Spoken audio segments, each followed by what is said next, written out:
हरे राम राम राम हरे हरे। नमो विष्णुपादाय कृष्णपृष्ठाय भूतले श्रीमते भक्तिवेदांत स्वामी निति नामिने।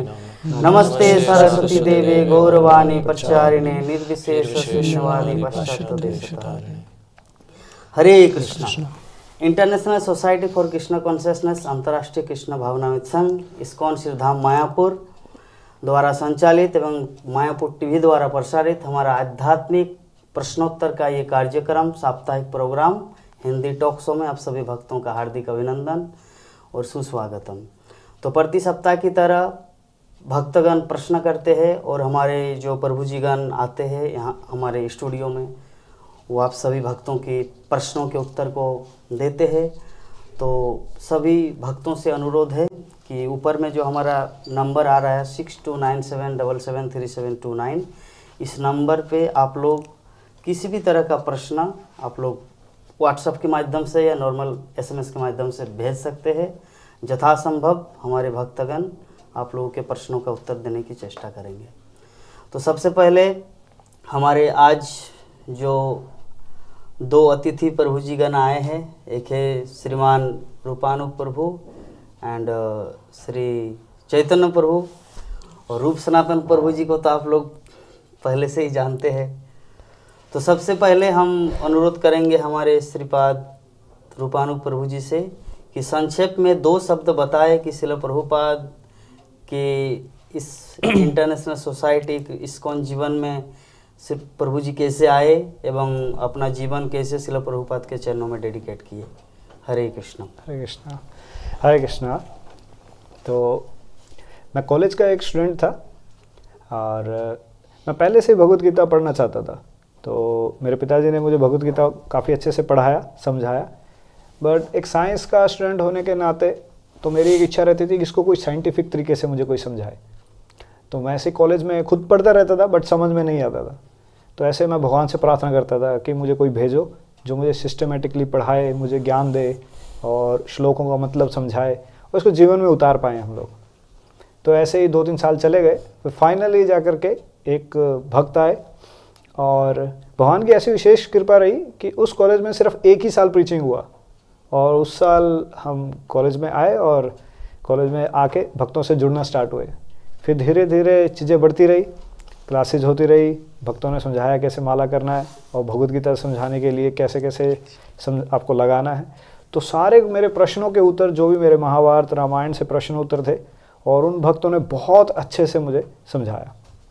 तो ऐसे करते करते फिर धीरे धीरे समय बीतता चला। फिर मैं जॉब के कर गया और भक्तों का संग मिलता रहा, धाम यात्रा होती रही। और फिर एक दिन मैंने सोचा कि भगवान की सेवा के लिए फुल टाइम ज्वाइन करते हैं ब्रह्मचारी आश्रम। तो मैं जर्मनी में था। तो जर्मनी में जब जॉब कर रहा था तो मैंने देखा कि ऐसे लोगों की कमी नहीं है जो लोग इंजीनियरिंग के लिए या फिर इस जॉब के लिए नहीं आ सकते। तो ऐसे हज़ारों लोग हैं जो पीछे खड़े हैं अभी, जो इस नौकरी के लिए आ सकते हैं, बट ऐसे बहुत कम लोग हैं जो भगवत गीता पढ़ाने चाहें। तो जो लोगों के लिए लोगों की ज़िंदगी में भगवत गीता लेके जाएं, तो कौन सा बेटर है? तो बेटर ये है कि हम जा कर के भगवत गीता पढ़ाएं। तो इसलिए फिर मैंने सोचा कि समाज की सेवा अगर करना चाहते हैं हम सही तरीके से, तो क्यों ना फिर भगवत गीता पढ़ा करके की जाए। तो इसलिए फिर मैंने full time as a Brahmachari join किया और ऐसे प्रभुपाद के मिशन में जुड़े रहे और अभी तक सेवा कर रहे हैं। हरे कृष्णा। बहुत सुंदर प्रभु जी। जब जर्मनी का नाम लिया तो मुझे अपने गुरु महाराज की याद आया, श्रीमद् भक्तिचार्य स्वामी गुरु महाराज, जो जर्मनी में जाके स्टडी किए और उसके बाद जैसे आप अट्रैक्टेड हुए, मतलब जैसे गुरु महाराज अट्रैक्टेड हुए इस्कॉन में श्रील प्रभुपाद के चरणों में, सेम थिंग आप भी वैसे ही आए। तो बहुत ही अच्छी बात है, महाजन जन सद्गत सपन्नता। तो चलिए इसके बाद हमारे श्रीपाद चैतन्य प्रभु से अनुरोध करेंगे प्रभु जी कि अपने बारे में दो शब्द बताने की कृपा करें कि श्रील प्रभुपाद के चरणों में अपने लाइफ को कैसे डेडिकेट किए। हरे कृष्णा। हरे कृष्णा। तो 4 प्रकार के लोग भगवान की शरण लेने का प्रयास करते हैं, भगवान को अप्रोच करते हैं। आर्थी, अर्थार्थी, जिज्ञासु, ज्ञानी। तो मेरा कहीं ना कहीं इसमें मिक्सचर था। तो मैं एक तो भौतिक संसार से बहुत परेशान था और दूसरा कुछ जिज्ञासा भी थी जीवन में कि आखिर यही नॉर्मल जो पूरी दुनिया पढ़ाई कर रही है, इंजीनियर बन रहे हैं, डॉक्टर बन रहे हैं, और उसी के साथ साथ फिर वही 9 से शाम को 6 बजे तक जॉब करना, क्या यही जीवन है? तो यही सोचते सोचते करीब आज से 6-7 साल पहले मेरी जिज्ञासा कुछ ज़्यादा बढ़ी, उसमें वृद्धि हुई, और मेरा रुझान कुछ धार्मिक कह सकते हैं प्रैक्टिसेस की तरफ बढ़ा, ध्यान करना और धार्मिक स्थलों पे जाना, जो कि पहले भी जा रहे थे, लेकिन अभी इस बार कुछ एक्स्ट्रा कह सकते हैं जिज्ञासा थी। तो उस समय मैंने ध्यान करना स्टार्ट किया, और मैं सुबह उठ के 4 बजे ध्यान करता था। तो कई बार मेरी मदर मुझे देखती थी और वो बोलती थी कि तुम क्यों इतना तपस्या कर रहे हो, तुम्हें मच्छर काट रहे हैं और ठीक से बैठ भी नहीं पा रहे हो, कि उसके बाद भी तुम पास में जहाँ जाते हो ऑफिस, उसके पास में इस्कॉन मंदिर है, वहाँ क्यों नहीं जाते? मैं कहा ठीक है, मैं जाता हूँ। और जब मैं इस्कॉन गया, भक्तों के संग में आया, तब से मेरा पूरा जीवन बदल गया। तो पहला जो मैं एक यूथ फोरम से जुड़ा था, तो यूथ फोरम में एक सुंदर गोपाल प्रभु हैं दिल्ली से, तो उनके कैंप में वृंदावन गया था।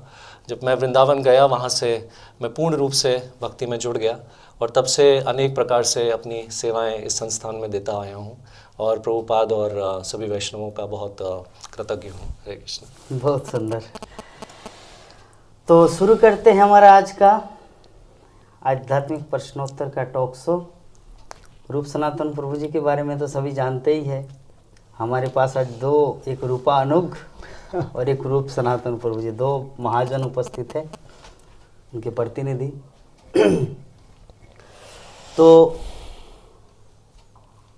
तो चलिए, सबसे पहले प्रश्न आया है नेपाल से। प्रभु जी का नाम मेंशन नहीं है, नाम हाँ मदन पंथी। तो उनका प्रश्न है हमारे रूपानुग प्रभु जी के लिए। पहला प्रश्न कि हरे कृष्णा प्रभु जी, I am from Nepal, I am watching video live, I have a simple question, if God is one, why there are many religious in the world. तो प्रश्न इस प्रकार है कि हमारे क्या नाम है प्रभु जी का, मदन पंथी प्रभु जी का प्रश्न है कि अगर भगवान एक है तो इस संसार में इतने सारे धर्म क्यों है। तो रूपानुग प्रभु जी के लिए प्रश्न। ये बहुत अच्छा प्रश्न है एक्चुअली। तो बेसिकली अगर ये प्रश्न आप पूछ रहे हो तो ये चीज़ दर्शाता है कि आप भगवान को जानने में इच्छुक हैं, और उसके लिए आप मार्केट में जा चुके हो और मार्केट में देखा है कि आपने अच्छा ये चीज़ें अवेलेबल हैं। तो इसको समझने का सिंपल सा एक तरीका है कि ये जितने भी धर्म अगर आप आ रहे हैं या कोई भी धर्म है, वो क्यों होता है, तो उसके पीछे 3-4 रीजन्स होते हैं। तो सबसे पहले एक रीज़न होता है कि समय कैसा चल रहा है। तो जब भी कोई किसी धर्म को प्रचार प्रसार करने के लिए उसका नेतृत्व करता है, तो ये समय देखता है कि समय क्या था। फॉर एग्जांपल कि अगर इस्लाम आया या क्रिश्चियनिटी आई या सिखिज्म आया या जुडाइज़म आया, कोई भी ऐसा आता है, तो समय क्या था उस टाइम पे, और उनका ऑडियंस कौन था, उनके सामने जो छात्र बैठे हैं वो कैसे थे। तो बेसिकली अगर सपोज करो, मैं आपसे पूछता हूँ कि अगर आपने एमटेक किया और एमटेक करने के बाद आप अगर फर्स्ट क्लास के बच्चों को पढ़ाने जाओगे, तो आप क्या पढ़ाओगे उनको? तो आप उनको पढ़ाओगे ABCD या फिर 1 2 3 4। सो बेसिकली आप ऑडियंस को देख करके बोलोगे कि आपको पढ़ाना क्या है। सिमिलरली जितने भी धर्म का प्रचार प्रसार करने वाले आते हैं, तो उनमें कमी नहीं होती है, उनका जो ऑडियंस है उस पर डिपेंड करता है। तो एक बार ऐसे प्रभुपाद से पूछा गया था, प्रभुपाद आप जीसस क्राइस्ट के बारे में क्या सोचते हैं? तो प्रभुपाद ने कहा Jesus is our Guru. Y? क्योंकि वो भगवान का तो सब ज्ञान जानते हैं, लेकिन अपने जो छात्र हैं उनको पढ़ा नहीं सकते, क्योंकि वो उतना डाइजेस्ट नहीं करेंगे, उतना वो पचा नहीं पाएंगे। और ये हुआ भी, जब जीसस जब जा रहे थे तो उन्होंने जाते जाते उनको यही बोला कि मैं आपको बहुत कुछ बता सकता हूँ, लेकिन आप उतना समझ नहीं पाएंगे। तो सिमिलरली जैसे कोई एमटेक करके फर्स्ट क्लास के बच्चों को पढ़ाएगा, वो ABCD पढ़ाएगा, तो उसी प्रकार से अलग अलग जो आपके छात्र होंगे उस हिसाब से आपको ज्ञान दिया जाएगा। अब चलो बात करते हैं भागवतम और भगवत गीता की।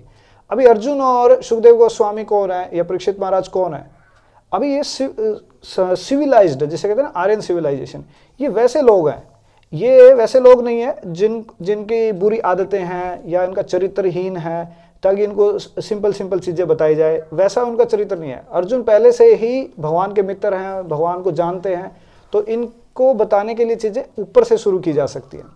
बट अब जब प्रोफेट मोहम्मद थे, अब मोहम्मद ने जब अपने छात्रों को बताया कि अपने माँ और बहन के साथ संभोग मत कीजिए, तो लोग जब ये बात सुनते हैं तो उनको मारने के लिए भाग जाते हैं।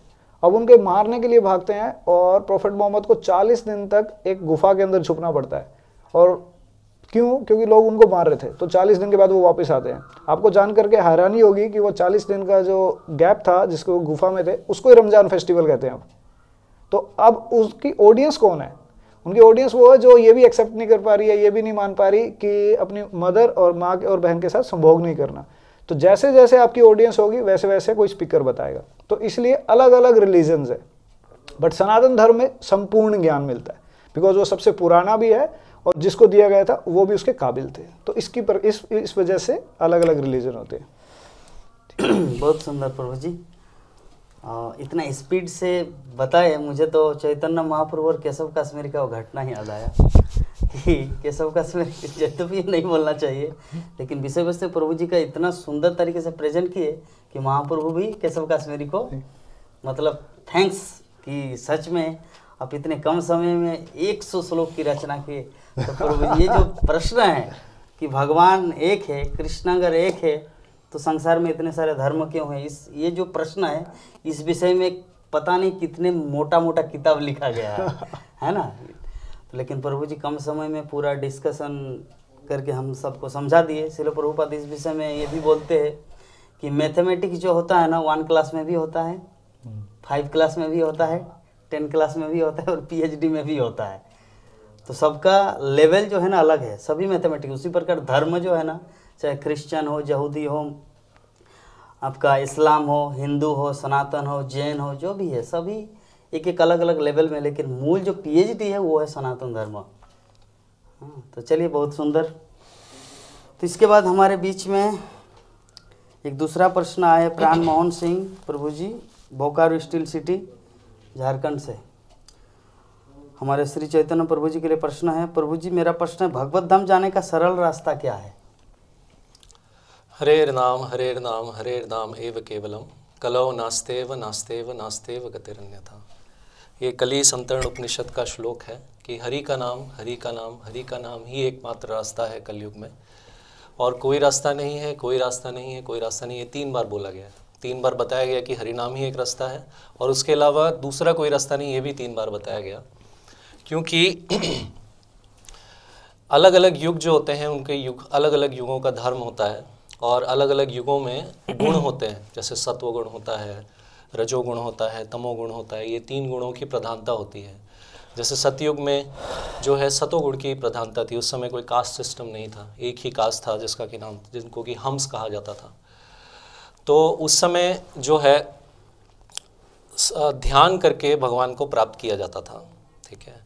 देन फिर उसके बाद आया आपका त्रेता युग। त्रेता युग में सत्वगुण तो था ही, रजोगुण का प्रभाव बढ़ा। तो उस समय जो है यज्ञ करने, जो हम यज्ञ करते हैं हवन कुंड के अंदर, उसका प्रावधान शास्त्र के हिसाब से बताया गया है भागवतम में। देन फिर आया द्वापर युग जिसके अंदर भगवान स्वयं आए। तो उस समय अर्चा विग्रह सेवा होती थी। तो जैसे उस समय जगह जगह मंदिर हुआ करते थे बड़े बड़े, और विष्णु और लक्ष्मी नारायण की पूजा हुआ करती थी। और उसके बाद आया कलयुग। तो कलयुग में हरिनाम जो है उसको युग धर्म बताया गया है, और वही एक रास्ता है जिससे कि हम भगवत प्राप्ति कर सकते हैं। और इसके अलावा जैसे नवदा भक्ति है तो उसके अंदर अलग अलग प्रोसेसेस होते हैं, श्रवणम, कीर्तनम, अर्चनम, वंदनम, दास्यम, साक्यम, आत्मनिवेदनम, ये अलग अलग प्रोसेसेस होते हैं। लेकिन इसके अंदर जो एक कहते हैं ना कि एक मेन जो लीडर या हीरो है वो हरिनाम है। क्योंकि हरिनाम जो है वो एक तरह से बेसिस बनाता है, बाकी सारे प्रोसेसेस हम अच्छे से कर पाएँ। तो इसलिए हम देखते हैं कि चैतन्य महाप्रभु स्वयं आए, मायापुर धाम से लाइव हो रहा है। यहाँ पे चैतन्य महाप्रभु ने आके हरिनाम जो है उसको उजागर किया, हरिनाम का ही प्रचार किया और हरिनाम का ही संकीर्तन किया। उन्होंने भागवतम भी पढ़ा, भक्तों के साथ कैसे संग करना है वो भी बताया। लेकिन हरिनाम की प्रधानता जो है वो कलयुग में उन्होंने बताई हमें। तो ये इम्पॉर्टेंट है भगवत धाम जाना जो है हमें।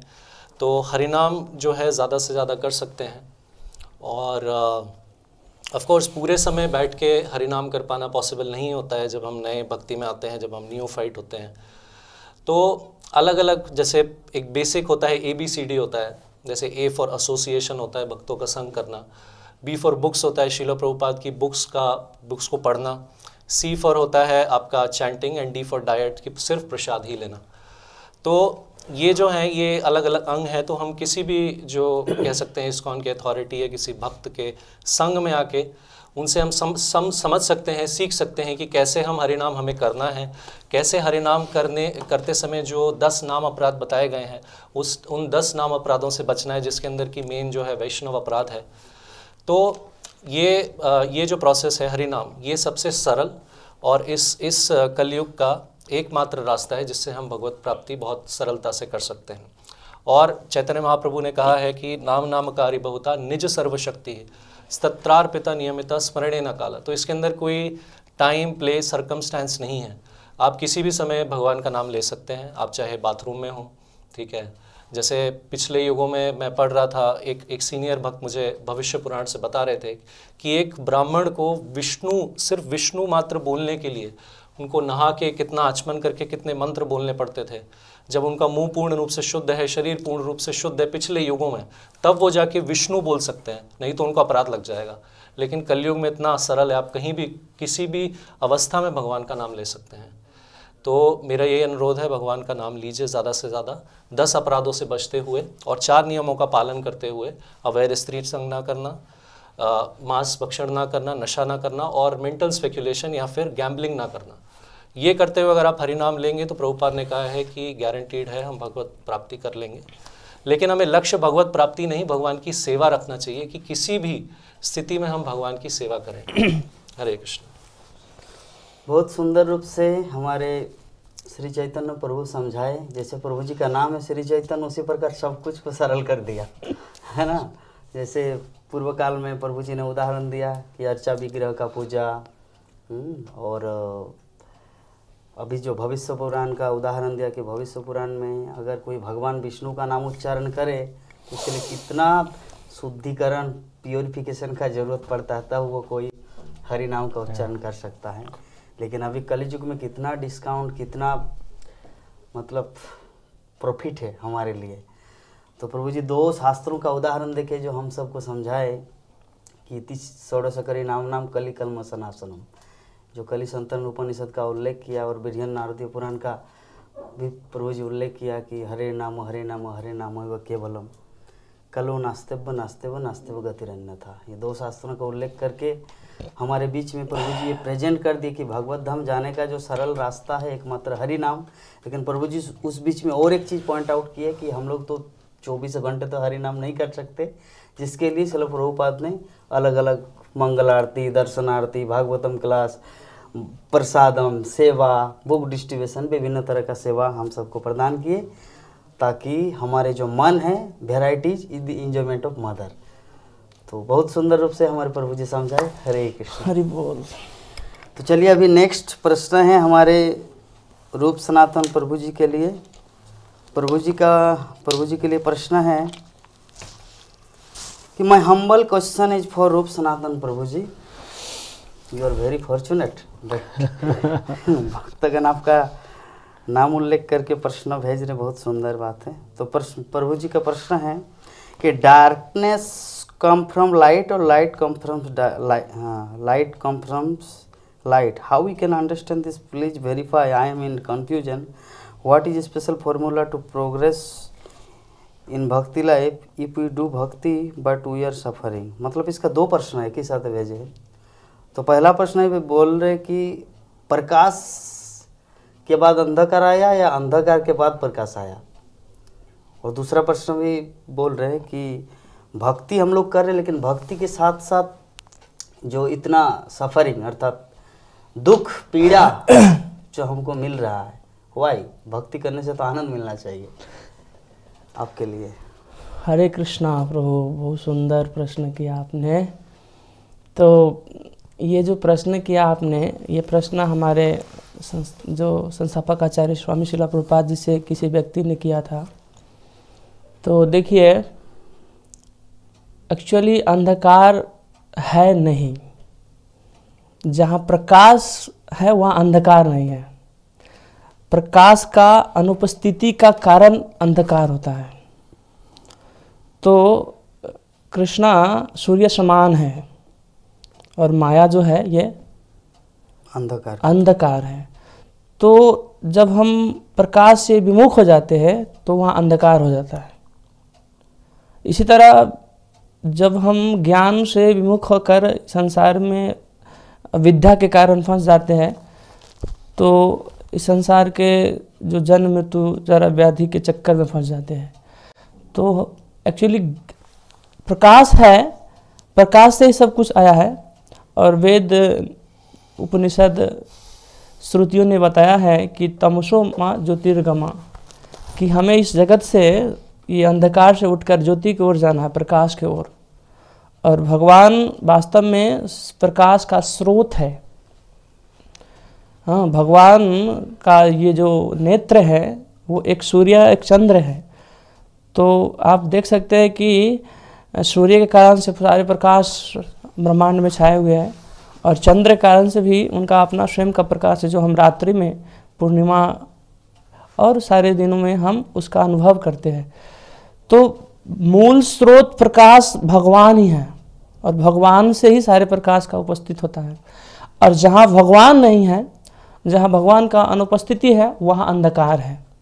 तो कहने का अर्थ ये है कि प्रकाश स्वयं भगवान है और भगवान का एक वो शरीर का तेज में शक्ति है जिसको हम लोग ब्रह्म ज्योति के रूप में लेते हैं। तो अंधकार मतलब जहाँ भगवान नहीं है, सिंपली। और जहाँ ज्ञान प्रकाश है वहाँ अंधकार नहीं है। तो हमको ये सोचना चाहिए कि अंधकार वास्तव में है नहीं, जहाँ प्रकाश नहीं है वहाँ अंधकार है। तो आप अगर कृष्ण के सानिध्य में हैं तो अंधकार नाम का कोई चीज़ है ही नहीं प्रभु। तो हमको ये चीज़ ध्यान रखना चाहिए कि वास्तव में प्रकाश तो कृष्ण है। और दूसरा प्रश्न है कि आप भक्ति में कि भक्ति करने के साथ साथ इतना दुख क्यों मिल रहा है? हाँ, दुख क्यों? तो देखिए, हमारे अभी हम इस जन्म में भक्ति कर रहे हैं, लेकिन हमारे पूर्व जन्म के बहुत सारे प्रारब्ध है जिसके कारण हम सफरिंग कर रहे हैं। तो भक्ति करते समय हम लोग को ऐसा नहीं सोचना चाहिए कि मैं भक्ति कर रहा हूँ फिर भी हमारे जीवन में इतना दुख क्यों आ रहा है। ऐसा कभी भी नहीं सोचना चाहिए, क्योंकि ब्रह्मा जी भागवत में भगवान कृष्ण को प्रार्थना करते तो एक बड़ा सुंदर श्लोक बताए हैं। तत्ते अनुकंपा सुषुमक्षमाने भुंजान एव आत्मा कृतम विपाकम हृदबाक बपु भिद्ध नमस्ते जीवेत स मुक्ति पाद।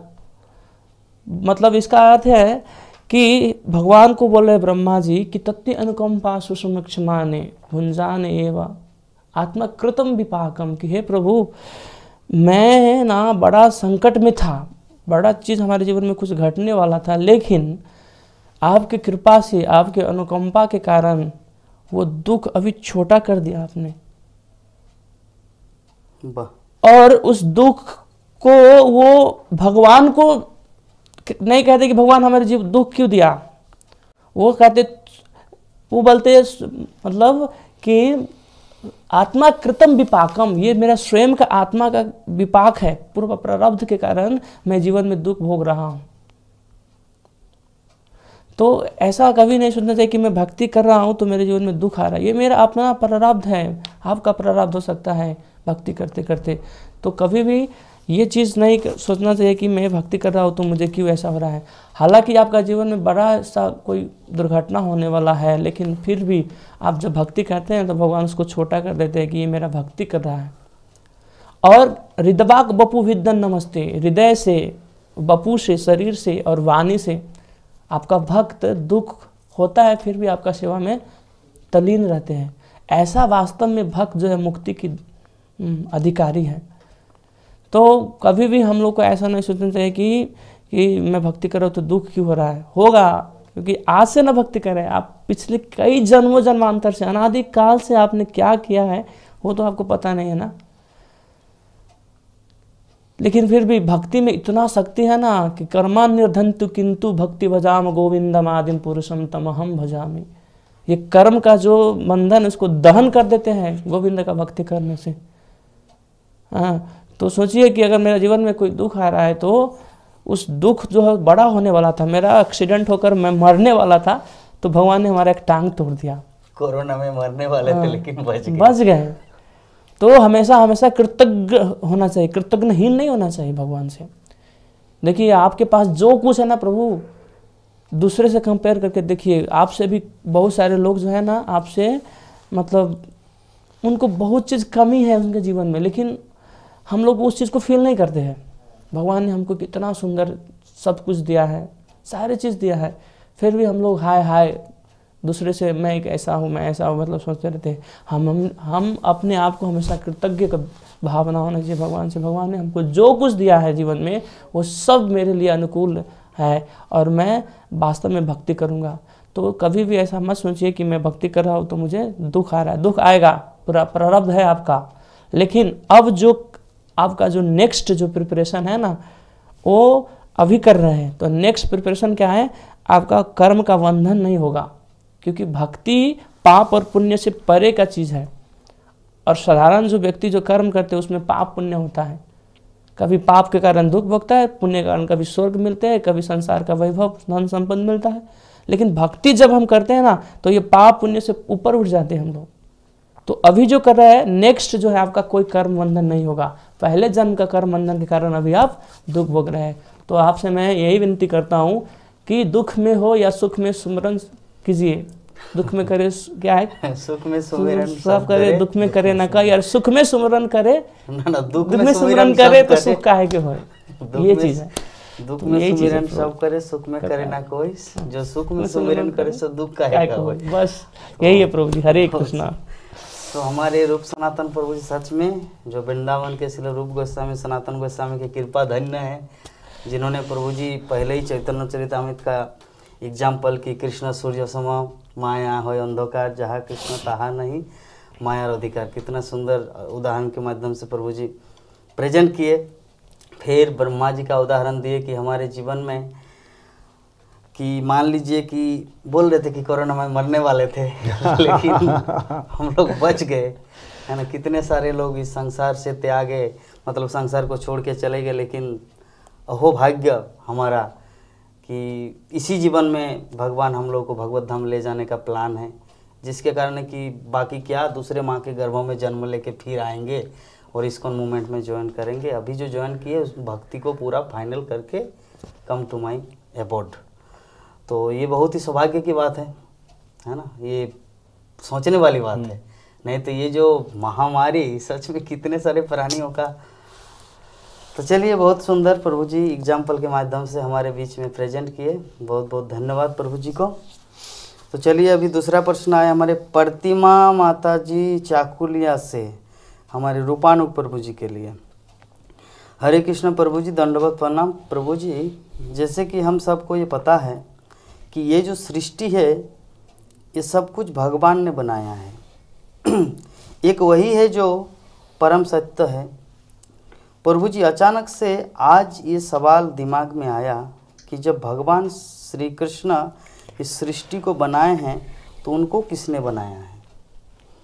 ओके बड़ा अच्छा प्रश्न है कि अच्छा भगवान ने किसी को बनाया है तो भगवान को किसने बनाया? तो मुझे याद है कि जब मैं खुद भी एक कक्षाओं में जाता था ऐसे भगवत गीता की, तो मेरे पास में एक भक्त बैठे थे, भक्त नहीं थे मतलब एक ऐसे छात्र था, वो पास में बैठे थे, लाइक जगन्नाथ देव, जैसे जगन्नाथ प्रभु जी बैठे हैं अभी। तो मैं भी ऑडिटोरियम में बैठा हूँ और वहाँ पे अभी सेशन चल रहा है, क्लास चल रही है भगवत गीता की, और मेरे पास में कोई बैठा है। तो वो पंडित ब्राह्मण से थे, मतलब पंडित तो उससे समार्थ ब्राह्मण से थे मतलब नाम के ब्राह्मण। उन्होंने हाथ खड़ा किया, उन्होंने ये प्रश्न पूछा, कहते अगर भगवान ने सबको बनाया तो भगवान को किसने बनाया? तो ये क्वेश्चन जो है, ये प्रश्न बड़ा मतलब जिसको कहते हैं दिमाग को एक बारी चलाने के लिए बड़ा अच्छा लगेगा कि अरे हाँ यार, कि ये भगवान को किसने बनाया होगा फिर ये। बट इस प्रश्न में ना एक्चुअली ये प्रश्न अपने आप में ही गलत हो जाता है। जैसे एक्चुअली पहले तो हमें ये समझनी पड़ेगी कि भगवान कह किसको रहे हैं हम लोग।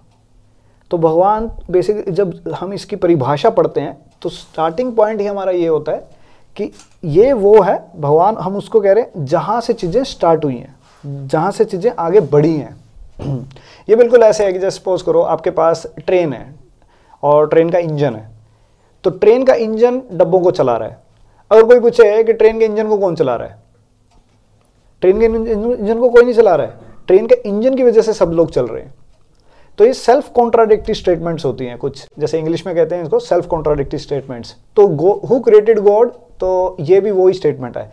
और इसको दूसरे तरीके से समझने का प्रयास कर सकते हैं कि जैसे कोई क्लास में टीचर होता है, तो टीचर अगर उनसे पूछे छात्रों से कि वो लोग हाथ खड़ा करें जो इस क्लास में नहीं है, क्या ये पॉसिबल है? एक्चुअली जो क्लास में नहीं है वो हाथ कैसे खड़ा करेगा? तो ये सेल्फ कॉन्ट्राडिक्टरी स्टेटमेंट्स है। या फिर ऐसे भी कह सकते हो आप बिजनेसमैन की भाषा में कि पैसा खर्च करने से पैसा बढ़ता है। आप पैसा खर्च करेंगे तो पैसा आपका खत्म होगा, पैसा बढ़ेगा नहीं। सिमिलरली हु क्रिएटेड गॉड, तो गॉड को क्रिएट करने वाला फिर गॉड हो जाएगा, और फिर उसको क्रिएट करने वाला कौन होगा? गॉड हो जाएगा। तो ऐसे करते करते करते करते करते करते जब आप आखिरी तक पहुंचेंगे, अगर आप उसको गॉड कहेंगे तो ये सही भाषा बनी कि हाँ इसने सब कुछ क्रिएट किया। बट अगर हम बोले कि अच्छा इसको किसने क्रिएट किया, तो फिर वो गॉड हो जाएगा। तो आप जिस भी भाषा में समझना चाहें कि अच्छा यहाँ से सब कुछ सारी चीज़ें क्रिएट हुई तो ये गॉड बना, अगर आप कहें कि इससे पहले किसी ने किसको बनाया तो वो गॉड हो जाएगा। तो बेसिकली हमारी परिभाषा ही खराब हो जाएगी। तो हम इस प्रकार से समझ सकते हैं कि जैसे किसी ने ग्रंथ लिखा है, किसी ने कोई किताब लिखी है, उसने इस शहर के बारे में बताया, इसने किसी टॉपिक के बारे में बताया, किसी वस्तु के बारे में बताया, और वो जब ऐसे बता देता है तो अब वो कोई पूछे कि इसमें जिसने किताब लिखी वो कहाँ पे है, एक्चुअली उसकी क्रिएशन अलग है, क्रिएटर अलग है, दोनों ही अलग अलग चीज़ें हैं। उसका किताब अलग है, ग्रंथ अलग है, और वो पर्सन, उसका जो व्यक्तित्व पर्सन है वो अलग है। तो इन दोनों में डिफरेंस है। तो हमें ये चीज़ इसमें समझनी पड़ेगी, पहले हमारी परिभाषा क्या है, हम गॉड किसको कह रहे हैं, हम भगवान किसको कह रहे हैं। तो भागवतम जैसे स्टार्ट ही करती है, जन्माद्यस्य अन्वयाद इतरस्त चार्थेषु अविज्ञान स्वराट तेन ब्रह्म हृदय आदि कवे, तो ऐसे श्लोक जाता है। तो पहले जो 3 शब्द हैं जन्माद्यस्य, तो जन्म, आदि और अनंत, ये तीनों ही भगवान से आ रहे हैं एक्चुअली। तो इन सब का स्रोत कौन है? तो स्वयं भगवान बनते हैं। तो भगवान से ये चीज़ें आगे क्रिएट होती है, ना कि भगवान को कोई क्रिएट कर पाएगा। तो भगवान को जिसने क्रिएट कर दिया तो फिर वो भगवान हो जाएगा। तो ये सेल्फ कॉन्ट्राडिक्टरी स्टेटमेंट्स होते हैं, और जनरली ये ऐसी स्टेटमेंट्स एथिस्टिक लोग जो होते हैं वो जनरेट करते हैं, ताकि जो कोमल भाव वाले लोग होते हैं उनके दिमाग में आए कि अच्छा क्या हो गया कि भगवान को किसने बनाया होगा। तो ऐसा नहीं है कि भगवान को किसी ने बनाया होगा, भगवान ने एक्चुअली सबको बनाया है, और भगवान को अगर किसी ने बनाया होगा तो वो भगवान बन जाएगा फिर। तो इस प्रकार से समझ सकते हैं माता जी। हरे कृष्ण माता जी। तो बहुत सुंदर प्रभु जी प्रश्न का उत्तर एग्जाम्पल के माध्यम से समझाए। तो इस संबंध में ये जो क्वेश्चन, ये not only first time is coming, ये बहुत बार ये प्रश्न आया है। श्रील प्रभुपाद को भी बहुत सारे नास्तिक एथिस्टिक पीपल बोलते थे, तो श्रील प्रभुपाद शास्त्र का एग्जाम्पल देते थे, उसके शास्त्र का श्लोक बोलते थे, उसके बाद उदाहरण, जैसे एग्जाम्पल दे कि अहम आदिर ही देवानम, कि भगवान जो है ना वो सर्व प्रमुख के सबसे पहले है, और मत्त परंतरण नान्यत किंचित अस्ति धनंजय, कि हे अर्जुन, हे धनंजय, मुझसे बढ़कर कोई परम सत्य नहीं है, मुझसे परे कुछ नहीं है, ये मुझसे पहले कोई नहीं था। तो इस प्रकार से लोग प्रभुपाद शास्त्रों के एग्जाम्पल के माध्यम से दिए। लेकिन वर्तमान जो जनरेशन है प्रभु जी अपने टेक्निकल एग्जाम्पल के माध्यम से समझाए चीज़ को, तो बहुत ही सुंदर। तो चलिए अभी एक दूसरा प्रश्न है, लेकिन समझ में नहीं आ रहा है, मैं पढ़ रहा हूँ कि हरे कृष्ण प्रभु जी, all goes to Srila Prabhupada, my question is, if anyone in the family making comments that oh you are doing bhakti like you are age 60-17, then what should I do? क्या बोलना चाह रहे हैं? भक्ति यूथ में क्यों करनी चाहिए, जवानी में क्यों भक्ति करें? देखिए, if anyone in the family making comments that oh you are doing bhakti like you are aged, अच्छा मतलब क्या वो भक्ति तो आप ऐसे करो जैसे आप 60-70 साल के कोई भक्त है, तो हमें कैसे करना चाहिए? क्या हमें आर्ग्यू करना चाहिए या नहीं करना चाहिए? बड़ा अच्छा प्रश्न के लिए। हरे कृष्ण।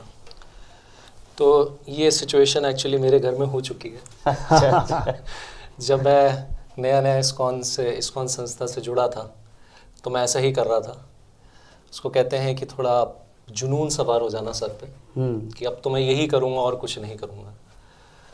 तो उसमें क्या होता है कि हम अपने से जो बड़े हैं उनको भी छोटा समझने लगते हैं। जैसे माता पिता उनको समझते हैं तो मूर्ख हैं, इनको क्या पता, ठीक है, भगवत प्राप्ति कैसे होगी, ठीक है, देखो 8 बजे सो के उठते हैं, शौच जाके नहाते नहीं हैं। तो ये सब चीज़ें मन में आती हैं। तो भक्ति हमें करनी चाहिए, उसमें कोई डाउट नहीं है, लेकिन सबसे इम्पॉर्टेंट चीज़ है, जैसे चैतन्य महाप्रभु ने भी अपने आचरण से सिखाया, तो हमारा आचरण जैसा रहेगा, ठीक है, अगर हम हार्श होंगे हमारे आसपास के जो लोग हैं उनके साथ, या जैसे हमारे फैमिली मेम्बर्स हैं उनके साथ, तो वो फिर सोचेंगे कि ये जो भक्ति है इसमें कुछ गड़बड़ है। क्योंकि भक्ति करने से तो व्यक्ति को विनम्र हो जाना चाहिए, जैसा कि उतना तो उन लोगों को भी पता है, लेकिन अगर हम विनम्र नहीं हो रहे हैं इसका मतलब वो ये सोचेंगे कि ये सही में भक्ति नहीं कर रहा है। तो प्रश्न ये था ना कि ये भक्ति कर रहे हैं तो अभी इतना ज़्यादा भक्ति क्यों कर रहे हैं? नहीं, मतलब कि ये भक्ति तो एक्चुअली 60-70 वर्ष में करना चाहिए, आप अभी से क्यों चालू हैं? ये है। ठीक है, देखिए परीक्षित महाराज जो है, जिनको जो भागवतम सुनने के लिए बैठे हैं, जिनके एक्चुअली उनके और श्री सुखदेव गोस्वामी के बीच में जो ये क्वेश्चन आंसर हो रहे हैं, जैसे अभी क्वेश्चन आंसर चल रहे हैं, तो परीक्षित महाराज उस समय आज से 5000 साल पहले जो है पूरे पृथ्वी लोक के सम्राट थे। तो पृथ्वी लोक मतलब ये जो भूगोल है उसकी बात नहीं हो रही है, ठीक है, इसके अलावा भी जो कहते हैं दूसरे डायमेंशन या दूसरे लोक हैं उनके भी राजा थे वो। तो उनके पास आप सोचिए कि कितनी रानियां होंगी, कितने महल होंगे, कितनी संतान होंगी उनकी, ठीक है, क्या नहीं होगा उनके पास, ठीक है। तो इसके बाद भी जब उन्हें पता चला कि मेरे पास सिर्फ 7 दिन मात्र बचे हैं जीने के लिए और 7 दिन बाद मेरी मृत्यु होगी, तो उन्होंने तुरंत 1 सेकंड में सब कुछ त्याग के वो चले गए, मतलब चले गए साधुओं के संग में सुनने के लिए कि मृत्यु के समय व्यक्ति को क्या करना चाहिए। और वहीं पे सुखदेव गोस्वामी प्रकट हुए भगवान की कृपा से, क्योंकि परीक्षित महाराज ने अपने गर्भ में ही, उत्तरा उनकी मदर थी, तो अपने गर्भ में ही भगवान के दर्शन उनको हुए थे, तो भगवान के शुद्ध भक्त थे वो। लेकिन शुद्ध भक्त होने के बाद भी वो ये इंक्वायरी कर रहे हैं और हमें सिखा रहे हैं। तो ये श्रील प्रभुपाद इसमें कहते हैं इसी संदर्भ में कि परीक्षित महाराज को तो पता था कि गारंटीड 7 दिन है, उससे पहले कुछ नहीं होगा, लेकिन हमारे पास तो 7 सेकंड की भी गारंटी नहीं है। जैसे जो लोग कोरोना काल में शरीर त्यागे हैं, उन्होंने कभी सपने में भी नहीं सोचा होगा कि आने वाले 2 साल में मैं शरीर छोड़ दूंगा। आप किसी से भी पूछेंगे, क्योंकि घर में किसी की मृत्यु अगर होती है तो व्यक्ति शौक में क्यों चला जाता है। अगर कोई बुजुर्ग अवस्था में जाए तो उतना शौक नहीं होगा कि ठीक है चलो बुजुर्ग हो गए थे, उनकी उम्र हो गई थी तो चले गए। लेकिन अगर कोई जैसे अभी मैं कल एक 13वीं में गया था, 35 ईयर्स के 35 साल के एक युवा जो है उन्होंने अपना शरीर त्याग दिया।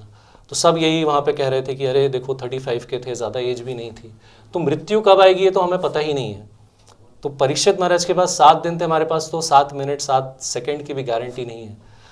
तो हमें पूर्ण रूप से भगवान की भक्ति या फिर भगवान का स्मरण होना चाहिए, भगवान के प्रति प्रेम बढ़ना चाहिए, ये बहुत आवश्यक है। नहीं तो क्या होगा कि जब मृत्यु का समय आएगा, भगवान कहते हैं कि जैसा जैसा व्यक्ति को स्मरण होता है उस हिसाब से शरीर की प्राप्ति होती है। तो अगर आप जैसे भरत महाराज थे, तो वो अपने मृत्यु के समय उन्होंने हिरण के बारे में सोच रहे थे, तो उनको हिरण का शरीर प्राप्त हुआ, ठीक है। लेकिन वो भक्ति में वो तो बहुत उन्नत थे, उसके बाद भी ऐसा हुआ। लेकिन उनकी जो भक्ति उन्होंने करी थी वो सुरक्षित रही, उन्होंने आगे वहीं से कंटिन्यू किया। बट हम लोग तो उस स्टेज पे भी नहीं हैं।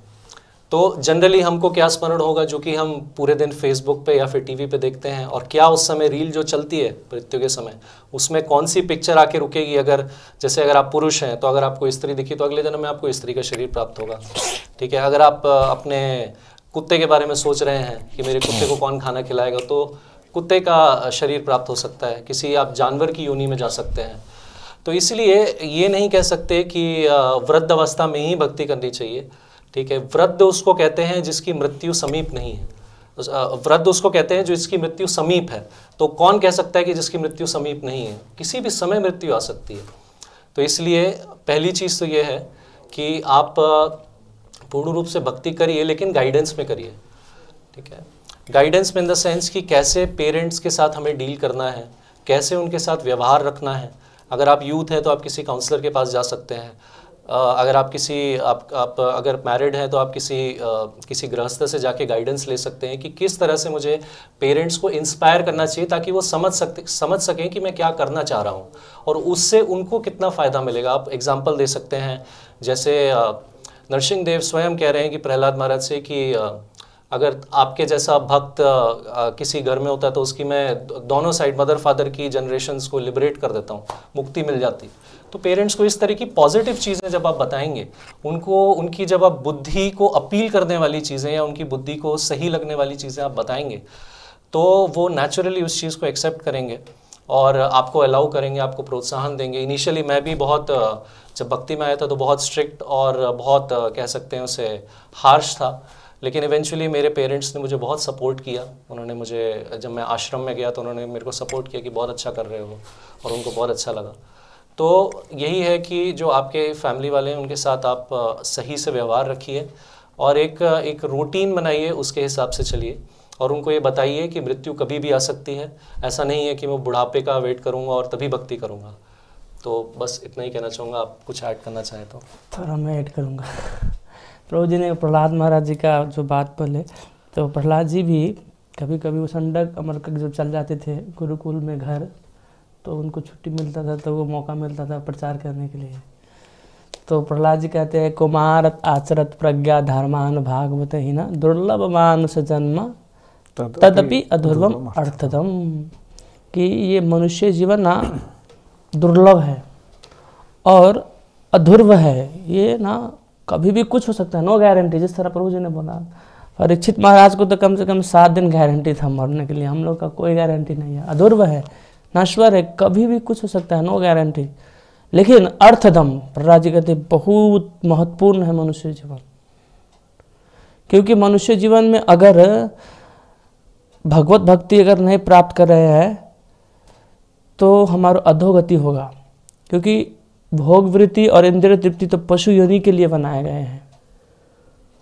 मनुष्य योनि के लिए भोग वृत्ति और इंद्रिय तृप्ति बनाया ही नहीं है। क्योंकि अगर आप साइंटिफिकली अगर देखेंगे तो सुंगुर जो होता है और जो जानवर वगैरह होते हैं जैसे बंदर, उनमें इतना स्टैमिना होता है सेक्स का कि वो दिन भर उसी में लगे रहते हैं, और सुंगुर दिन भर चुप चुप खाते रहते गंदे चीज, फिर उनका कोई भी किडनी कुछ भी खाते रहते हैं। सुंगुर व्हाट इज पिग कबूतर, सुगर। हाँ, तो सुगर ना दिन भर कुछ ना कुछ खाते रहते वो, फिर भी उसका लीवर जो है ना इतना स्ट्रांग होता है कि उसका कोई रोग नहीं लगता है, हड्डी चबा जाता है सुंगुर। और बंदर दिन भर, प्रपात जी बंदर और वो परेवा को क्या बोलते हैं, बंदर और कबूतर, दो कबूतर। हाँ, वो लोग इतना कामुक होते हैं कि वो दिन भर उसी चीज को करते हैं, फिर भी उनका कोई हैरेसमेंट नहीं है। लेकिन आप थोड़ा ज़्यादा खा लीजिए तो क्या होगा, आपका लिवर बिगड़ जाएगा, किडनी बिगड़ जाएगा और इंद्रिय भोग कर नहीं सकते आप। तो शास्त्र में ऐसा बताया गया है कि मनुष्य योनि इंद्रिय भोग के लिए नहीं, तपस्या के लिए है। तो दुर्लभ मानुष जन्म अपि, ये मनुष्य दुर्लभ मनुष्य को कुमारत आचरत प्रज्ञा, कि कुमार से बचपन से ही भक्ति करना चाहिए। अगर भक्ति नहीं, अगर भक्ति क्या है, भक्ति से संस्कार मिलता है, चरित्रवान बनाते हैं हमको। अभी का जो मॉडर्न सभ्यता है, अभी का जो वर्तमान स्थिति, भक्ति क्या, भक्ति करने से क्या हमें क्या चीज़ नहीं दे रहा है, भक्ति करने से हमको चरित्रवान बना रहा है, हमें संबंध क्या है उसको बता कर रहे हैं। तो भक्ति करने से क्या हरास हो रहा है, तो भक्ति नहीं करने दे रहे हैं आप। ध्यान देना चाहिए भक्ति से क्या क्या हो रहा है, पहले उसको ध्यान देना चाहिए। भक्ति करने से सारे सद्गुण उत्पन्न हो जाते हैं। यशस्ति भक्ति भगवत किंचना सर्वे गुणा समासत सुरा गण हरा वक्त से कुतो महत गुना मनोरथे नस्ति धावतो वही। यशस्ति भक्ति, भक्ति करने से सारे देवी देवता, बड़े बड़े मुनि महात्मा का गुण अपने आप प्रकट हो जाते हैं। और जो मन के रथ पे जो भक्ति ना करके अपने आप भाग रहा है इधर उधर, कुतो महत गुण, उसमें कैसे अच्छा गुण आ सकते हैं, कैसे संस्कार बन सकते हैं, कैसे समाज को देश को चला सकते हैं। आज वही स्थिति है हमारे, ना कोई धर्मपरायण नेता है, ना धर्मपरायण कोई बुजुर्ग है जो हमको वास्तव में संस्कार संस्कृति चरित्र का बात सुनाए। और भक्ति ये चीज़ दे रहा है, तो भक्ति करने से आपको क्या हरास हो रहा है, तो बोले भक्ति नहीं करना चाहिए। भक्ति करने से तो सब कुछ मिल रहा है ना, संसार का सबसे अमूल्य धन मिल रहा है आपको, और फिर भक्ति नहीं करना चाहिए। हाँ, वही भोग नहीं कर रहा है तो बोलता है कि भोग ही जीवन का मनुष्य है, भोग करने के लिए नहीं है मनुष्य जीवन।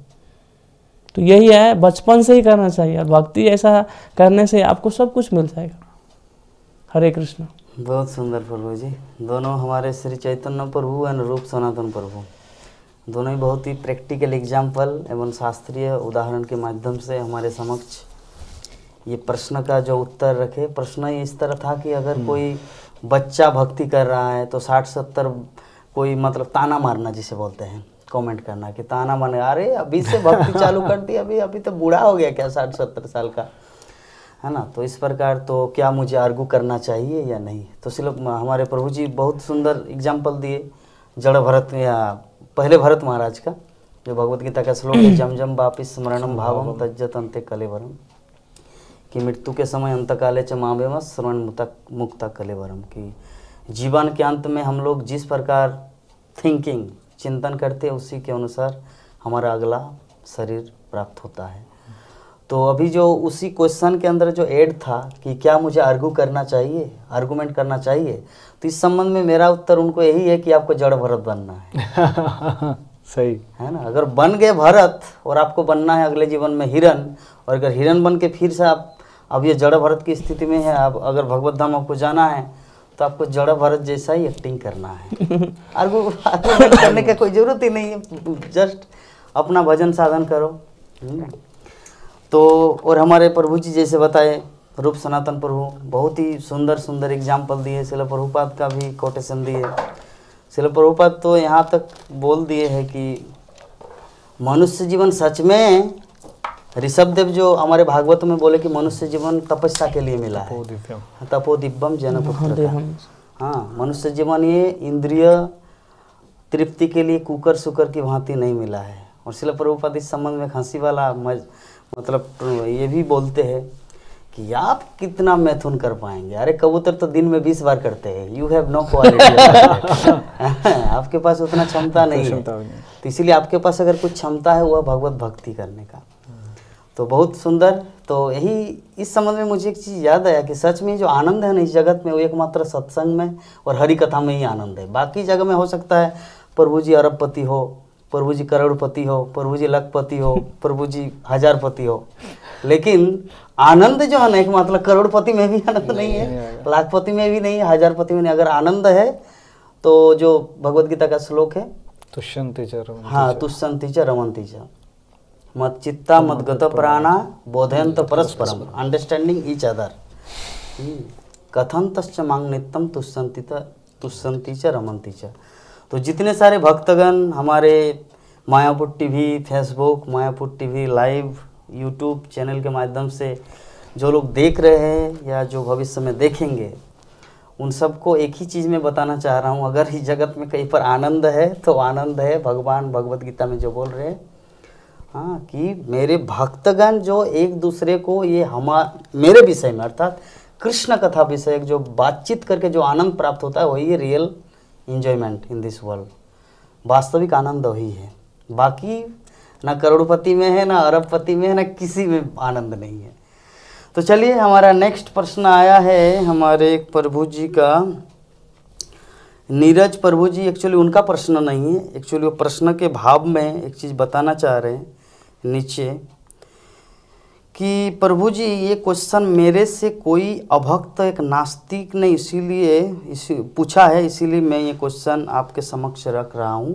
प्रश्न इस प्रकार है आपके लिए कि प्रभु जी मेरा क्वेश्चन ये है कि मैं प्रभुपाद के दिए ज्ञान को प्रामाणिक नहीं मानता, आप उनके दिए ज्ञान के भगवत गीता यथारूप को कैसे प्रमाणिक, कैसे सिद्ध करेंगे।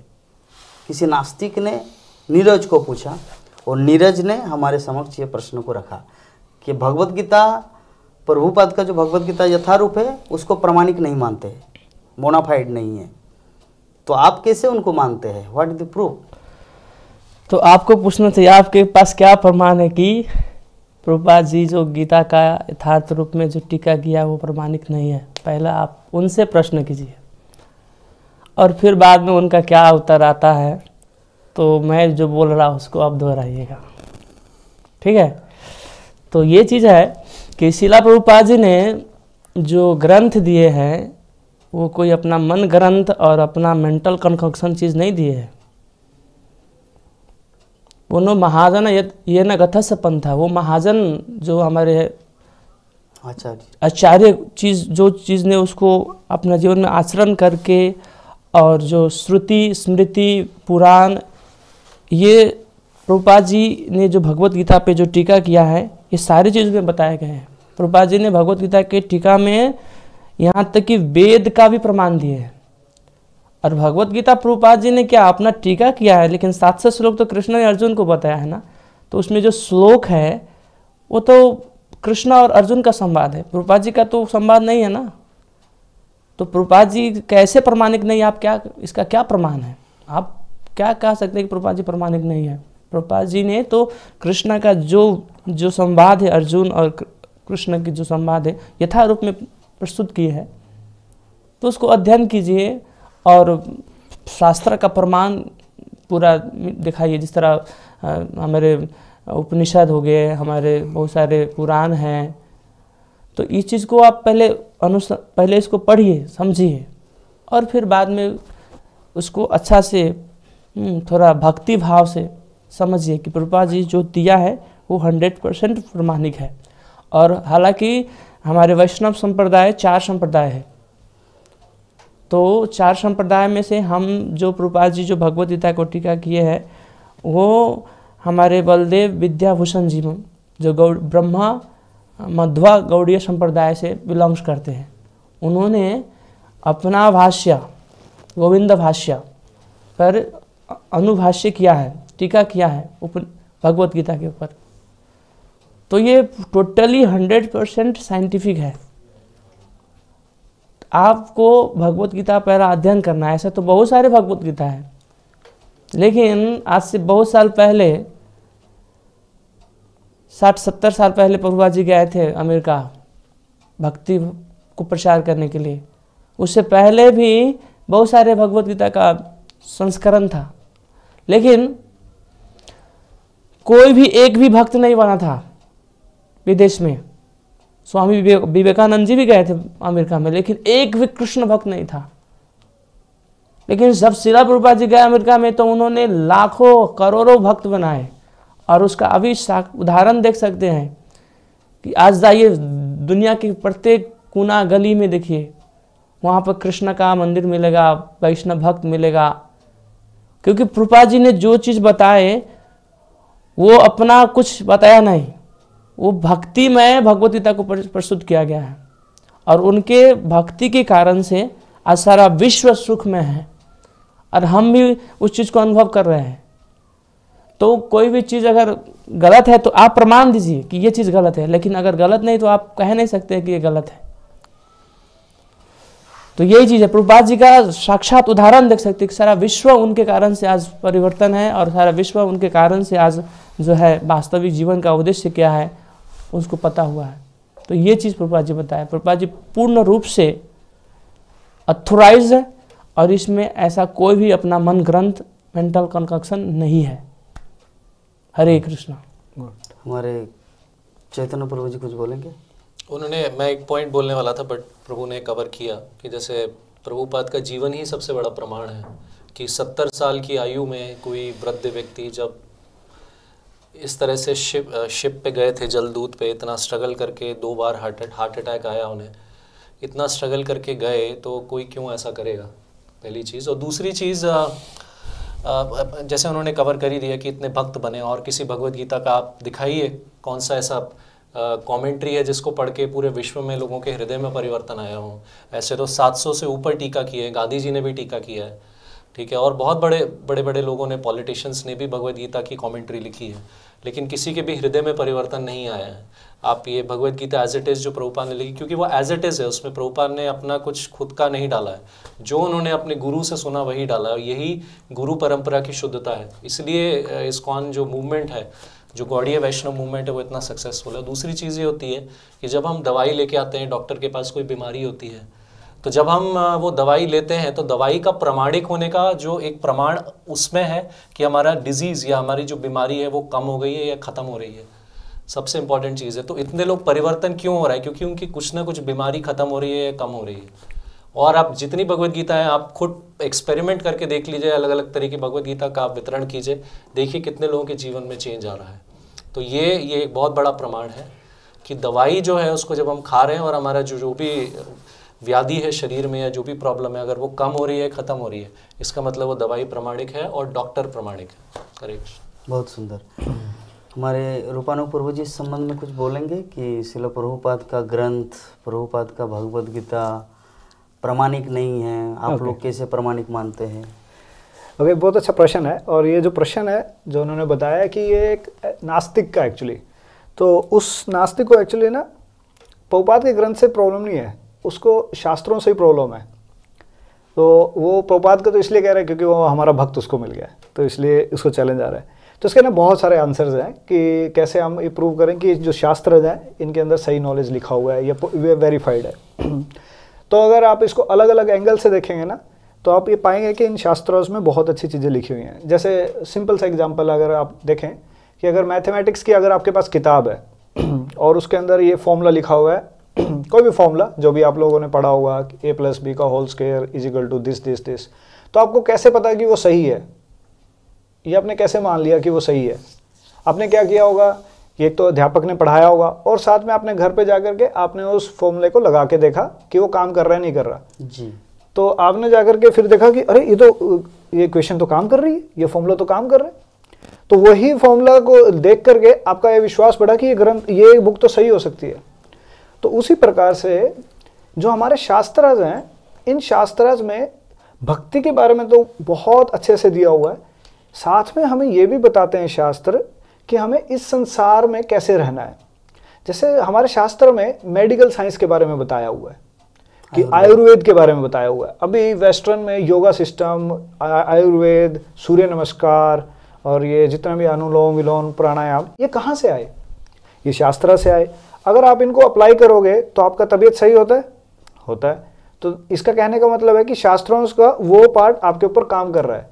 तो आप अगर थोड़ी श्रद्धा और रखेंगे तो बाकी भी जो पार्ट है शास्त्रार्थ का वो भी आपको नजर आएगा कि हाँ ये शास्त्र में काम कर रहा है। जैसे हमारे शास्त्र ये भी बता देते हैं कि सूर्य और पृथ्वी का जो दूरी है वो कितना है। अब ये साइंस को कितने साल लग गए उसको प्रूव करने में कि वो ही डिस्टेंस है, और आप जान करके अचंभा मानेंगे कि वो डिस्टेंस सेम आया।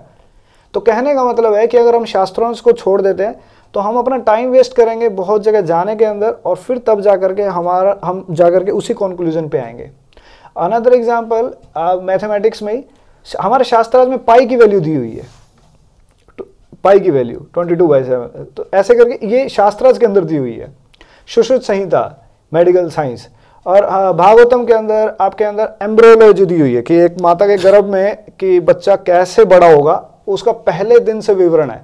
और ये अभी की बात है कि मेडिकल साइंस को अब पता लगा जा करके कि अच्छा ये ऐसे ऐसे बच्चा ग्रो करता है।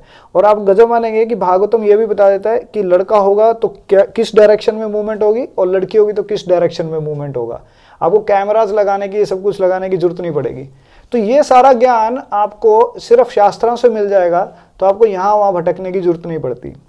और एक चीज़ ये भी है, तो लोग कई बार बोलते हैं कि आपका तो श्रद्धा है शास्त्रार्थ के ऊपर कि ये तो चलो आपने लिखे, आपके गुरु ने लिखे, प्रभुपाद ने लिखे या किसी वेदव्यास जी ने लिखे, तो आपकी श्रद्धा है उसके ऊपर। वैसे देखा जाए ना, आप श्रद्धा तो हमेशा किसी ना किसी के अंदर रखते ही हैं। तो आप इवन श्रद्धा इस चीज़ के अंदर भी रखते हैं कि जो आपको आपके स्कूल, कॉलेज, ऑफिस, नौकरी पे छोड़ के जो ड्राइवर आ रहा है वो आपको सही पहुंचाएगा। आपकी इसमें भी श्रद्धा रहती है कि अगर आप किसी रेस्टोरेंट में जाकर के अगर खा रहे हैं तो वो रेस्टोरेंट वाला उसमें जहर नहीं मिलाएगा, तो इसमें आपकी श्रद्धा है। आप अगर ट्रेन से ट्रैवल कर रहे हैं तो आपकी इसमें श्रद्धा है कि ये ट्रेन का ड्राइवर ट्रेन मुझे सही लेके जाएगी। आप कभी ऐसा नहीं करते कि जाकर के ड्राइवर का लाइसेंस चेक करोगे। और सबसे बड़ी श्रद्धा तो गजब की बात यह है कि जब लोग शादी करते हैं, शादी के बाद ये श्रद्धा रखते हैं कि बच्चे सही होंगे। मतलब इतना श्रद्धा रख लेना, ये चलो जो साथी मिल रहा है उससे तो बातचीत कर करके संबंध पता कर लेंगे कि कैसा है, कैसा साथी चलेगा, कैसी हमारी शादी चलेगी। शादी के बाद जो बच्चा होने वाला है उसके बारे में भी हम सोचते हैं सही कि होगा। तो श्रद्धा तो आप कहीं ना कहीं तो रखोगे ही। तो श्रद्धा अगर आप यहाँ पे रख के देखते हैं तो ज़्यादा फ्रूटफुल निकलेगा, ज़्यादा उपयोगिता निकलती है। और फिर आपका शास्त्रार्थ में आपकी श्रद्धा बढ़ेगी कि अच्छा इसका शास्त्र का ये पार्ट सही है तो बाकी पार्ट भी सही होगा। तो जैसे बाकी भक्तों ने बताया कि ऐसे ही प्रभुपाद ने अपने ग्रंथ को जब बाकी जगहों पे पढ़ाया, बाहर जाके पढ़ाया, जहाँ पे कभी कृष्ण का नाम नहीं गया, जहाँ पे कभी कोई गंगा नहीं बही, जहाँ पे कोई कभी अवतार नहीं हुआ, वहाँ के लोग भक्त बने। क्या? भगवद गीता देख करके। तो भगवद गीता देख करके, इन शास्त्रों को पढ़ के उनके जीवन में निखार आया और आज तक पढ़ रहे हैं। और एक बार ही नहीं, ऐसे एक प्रभुपाद के शिष्य हैं, उन्होंने ये वाली भगवद गीता 150 बारी पढ़ी है। 150 बारी ये प्रभुपाद की भगवद गीता पढ़ चुके हैं। कई ऐसे शिष्य हैं जिन्होंने 200 बारी कृष्णा बुक पढ़ी है। कई ऐसे भक्त हैं जिन्होंने 18 बारी भागवतम कंप्लीट की है। अगर उनको इसमें रस नहीं आ रहा तो फिर वो क्यों पढ़ रहे हैं? तो उसमें कुछ तो है जिसकी वजह से वो पढ़ रहे हैं। तो हमें ये चीज़ जाननी चाहिए। तो इतना मैं इसमें कहूँगा। बहुत सुंदर प्रभु जी। और हमारे जो तीनों प्रभु जी जो कंक्लूजन दिए, इस संबंध में मुझे एक घटना याद आया। एक हंसी वाला घटना है। इस प्रकार है कि वास्तविक में यथारूप का अर्थ क्या है? है ना? यथारूप का अर्थ होता है, जैसे एग्जाम्पल के रूप में ये जो हमारा श्लोक है, शायद जो नास्तिक जिन्होंने ये क्वेश्चन किए हैं कि प्रभुपाद का जो भगवद गीता वो यथारूप नहीं है, एज इट इज नहीं है, मुझे लगता है वो इस श्लोक के आधार पर, जो भगवद गीता का 7वां अध्याय श्लोक संख्या 8 जो है ना, कि रसम अप से कौनते प्रभास में शशि सूर्य पर्णव सर्व वेदुषु शब्द खे पौरुषम निर्षो। इसका मतलब जैसे हे कुंती पुत्र, मैं जल का स्वाद हूँ, सूर्य तथा चंद्रमा का प्रकाश हूँ, वैदिक मंत्रों में ओंकार हूँ, आकाश में धवनी हूँ तथा मनुष्य में सामर्थ्य हूँ।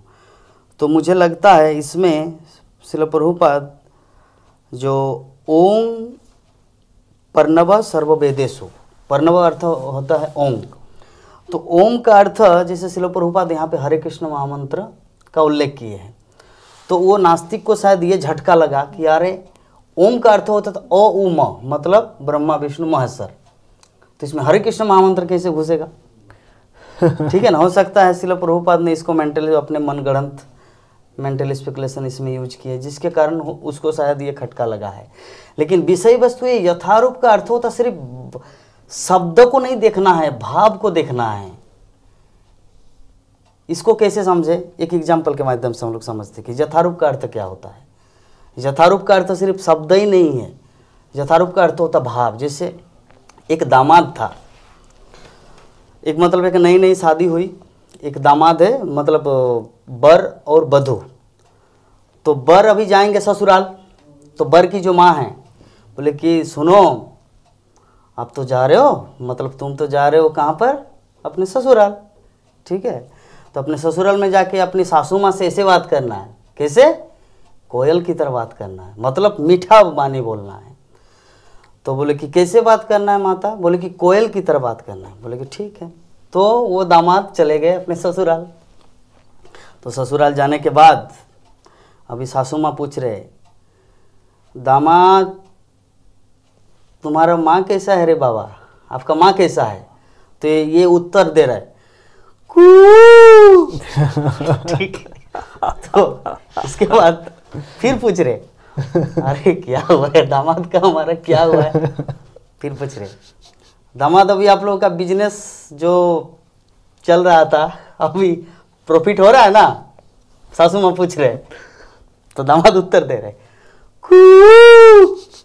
तो फिर एक प्रश्न किया, अरे दामाद का आज क्या माथा खराब हो गया क्या? सासू माँ मतलब जिज्ञासा कर रहे हैं।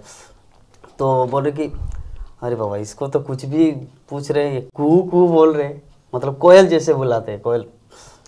तो अभी फिर से कोई क्वेश्चन किया, आप लोग रास्ते में जो आए कुछ तकलीफ तो नहीं हुआ ना? तो इसके बाद वो घटना घट चुका है। फिर वो लोग 7 दिन जितना ससुराल में रहना था चले आए अपने घर में। तो अब अपनी जो माँ है बोले कि बेटा आपके ससुर सासुरी से अच्छी तरह मतलब इंट्रोडक्शन लाइक दैट, आचरण व्यवहार सब कुछ अच्छा हुआ ना? अच्छी तरह मीठे वाणी में बात बोले ना? कोई गर्जन कि नहीं मुझे ये सब्जी नहीं चाहिए, मुझको ये सब्जी मसाला कम क्यों हुआ, नमक देना चाहिए, ऐसा तो कुछ नहीं बोला मीठा वाणी में। हाँ माँ मैं तो एकदम कोयल की तरह बात की। कैसे बात किए? जब सासू माँ ऐसे पूछे तो मैं कू, तो ऐसे करके। तो उसके बाद उनकी माँ बोले, अरे मेरा बेटा मेरा पुत्र, मेरा भाव ये नहीं था कि शब्द मतलब कोयल की तरह बोलने का मतलब कि कोयल की तरह कू करके बोलो। मेरे बोलने का भाव था कोयल की तरह बोलने का मतलब मीठे बानी में अपने ससुर सासुरी को माता पिता जैसा सम्मान भाव से आपको बोलना चाहिए। तो ये जो यहाँ पर जो पर्णव सर्व वेदेषु, हरे कृष्णा, पर्णव सर्व वेदेषु ये जो उल्लेख है हाँ शास्त्रों में, और श्रील प्रभुपाद तात्पर्य में जो वहाँ पे लिख दिया है कि इसका अर्थ है हरे कृष्ण महामंत्र, दैट मीन्स कू का अर्थ होता है मीठा बोलना। कू का अर्थ है कू नहीं बोलना। कोयल का मतलब कू करके नहीं बोलना है, कोयल का अर्थ होता है उसका भाव मतलब मीठा बोलना। तो श्रील प्रभुपाद का जो भगवत गीता जो यथारूप है दैट मीन्स उसके भाव को पकड़ना है। तो मुझे लगता है उनका प्रश्न का उत्तर मिल गया होगा। अब तो मिल गया होगा। हरे कृष्णा। तो चलिए अभी हमारे नेक्स्ट प्रश्न जो है आपका था ना प्रभु जी, लास्ट में आपका था। हाँ, ठीक प्रभु जी है। ने दिया। हाँ तो अभी आपके लिए है प्रभु जी प्रश्न कि Hare Krishna to all dear and respective senior devotees, please accept my respectful humble obeisances. मेरा क्वेश्चन है कि दान क्यों करना चाहिए। माय क्वेश्चन गोज टू रूप सनातन दास प्रभु जी। आप ही के लिए जा रहे तो ठीक है, आपको बाद में पहले बोलिए रूपानु का प्रभु बोलिए कुछ। हाँ ठीक है, रूपानु प्रभु चलो जी पहले बोलेंगे। मैं बोलता हूँ फिर आप एक्सप्लेन करना थोड़ा सा। हमें दान क्यों करना चाहिए, प्रश्न ये है। जी जी जी। ओके, इसमें ना आई थिंक ये तो ऑलरेडी भक्त हैं, तो भगवत गीता बोलती है यज्ञ दान तप, तो ये तीन जो चीज़ें हैं ये हमेशा करनी चाहिए। इसके पीछे रीज़न क्या है, इसके पीछे रीज़न होता है कि शुद्धिकरण होता है इसके, अगर हम ये यज्ञ दान तप करते हैं। तो जब हम दान करते हैं तो दान करने से एक तो हमारी जो आसक्तियां हैं जिसकी वजह से हम यहाँ पे भौतिक संसार में, तो इन आसक्तियों को जैसे भागवतम कहती है कि ज्ञान की तलवार से काटना। तो जब हम शास्त्र पढ़ते हैं, शास्त्र इन चीज़ों के ऊपर बोलते हैं कि हाँ दान दीजिए। दान देने से जो हमारी इन भौतिक चीज़ों से जो इच्छाएं हैं वो कटती हैं। नहीं तो अदरवाइज क्या होगा कि आप चीज़ें इकट्ठी करते रहेंगे। अगर आप इसको नहीं दोगे तो ये ही आपके भौतिक संसार में जीवन का बंधन है, और उसी की वजह से हम इस भौतिक संसार में हैं, जन्म मृत्यु जरा व्याधि के संसार के चक्कर में फंस रहे हैं। और साथ में अगर आप बात करें कि सपोज करो आपके पास धन है, अगर आपके पास धन आ गया और आप उसको दान नहीं दे रहे, अपने पास में रख रहे हैं, तो इस दान न देने की वजह से आपको इसका कर्म फल लगता है। फिर कर्म फल लगने की वजह से कहने का मतलब ये है कि न अभी इस संसार में या फिर इस जीवन में नहीं तो अगले जीवन में कभी ना कभी हमें उसका रिएक्शन भोगना पड़ेगा।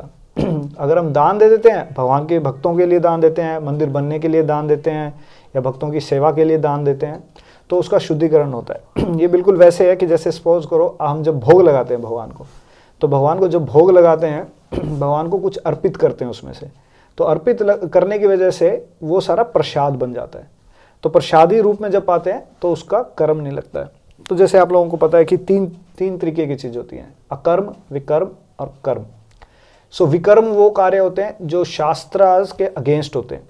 तो अगर शास्त्रार्थ कहता है कि हमें ये नहीं करना चाहिए तो हमें नहीं करना चाहिए। अगर शास्त्रार्थ कहता है इसके करने से होता है तो हमें उसका रिएक्शन मिलेगा, उसका रिएक्शन आएगा, हमें वापस रिएक्शन आता है।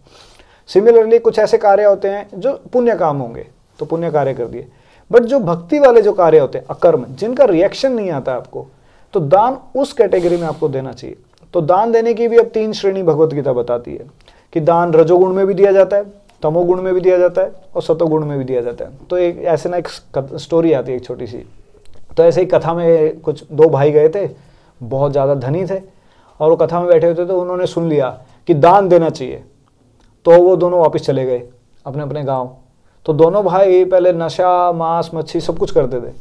तो उन्होंने जब ये देखा कि अच्छा दान करना चाहिए, तो एक भाई ने क्या करा, मटन की दुकान लगा दी, और मटन की दुकान लगाने के बाद उसका फ्री में जो दुकान थी उससे दान दे रहा है, वो लोगों को दान दे रहा है। तो एक साधु वहाँ पे आए, कहते ये क्या कर रहे हो? कहते हम ऐसे कथा में गए थे और हमने सुना कि दान देना चाहिए, तो दान देने के नाम पे हमने सोचा कि हम ये फ्री में ऐसे बांटेंगे, तो इसका दान दे रहे हो। कहते आपको पता, तो साधु ने समझाया कि ये तो गलत है, ये दान तो तमोगुणी दान हो गया आपका। तो कहते अच्छा, कहते मेरा तो भाई एक्चुअली शराब की दुकान लगा के बैठा और उसका दान दे रहा था वो, तो ये दान एक्चुअली ये सही दान नहीं है। तो असली जो दान होता है, जो सतोगुणी में दान, प्रपात जो बोलते हैं अक्सर हमें कि जो कृष्ण भावनामृत भक्त को दिया जाए। क्यों? कृष्ण भावनामृत भक्त उसको सही भगवान की सेवा में लगाएगा, और जो वो भगवान की सेवा में लगाएगा तो आपका जो एफर्ट्स है, जो आपकी मेहनत है, वो भगवान के लिए ऑफरिंग हो जाएगा, भगवान के लिए समर्पण हो जाएगा, और उससे आपको भगवान का और जिसे कहते हैं कर्मों का फल नहीं मिलेगा। तो हमें ये पता होना चाहिए। और सबसे बेस्ट तरीका है कि हमारे जैसे मायापुर में क्या TOVP बन रहा है और इसको उनके इतने सारे केंद्र बन रहे हैं, तो उसके लिए हमें दान देना चाहिए। और अगर आपके पास में कोई मंदिर है जहाँ पे फूड फॉर लाइफ के लिए दान देना चाहिए, या फिर ग्रंथों की वितरण के लिए, प्रकाशन के लिए हमें दान देना चाहिए। सो इन दान देने से बहुत फायदे होते हैं। तो और भगवान की सेवा, इसके जब भगवान इसको देखते हैं कि ओह मेरे भक्त ने इतना सेवा किया है, तो भगवान उसको अपने पास बुलाते हैं फिर। तो इसलिए करते रहिए दान। तो रूप सनातन प्रभु से सुनते हैं अभी।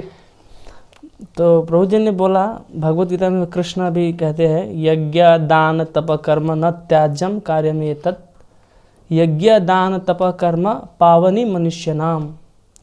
कि यज्ञ दान और तपस्या, ये चाहे ब्रह्मचारी हो, चाहे गृहस्थ हो, चाहे वानप्रस्थ हो, चाहे सन्यासी हो, ये चारों आश्रम का धर्म है करना।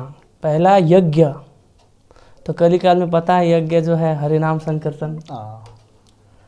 और यज्ञ दान, और दान जो बोला, तो दान से क्या होता है ना कि आपका जो दान से आपका शुद्धता होता है, आपका पवित्र, आपका जो है ना, जो कर्म बंधन से आप मुक्त हो जाते हैं। इसीलिए हमको दान करना चाहिए कि बहुत सारे कार्य करते हैं और उसमें हमारे बहुत सारे कर्म बंधन होता है, तो ऐसा करने से क्या होता है, हमको पवित्र बनाते हैं। और तपस्या भी करना चाहिए।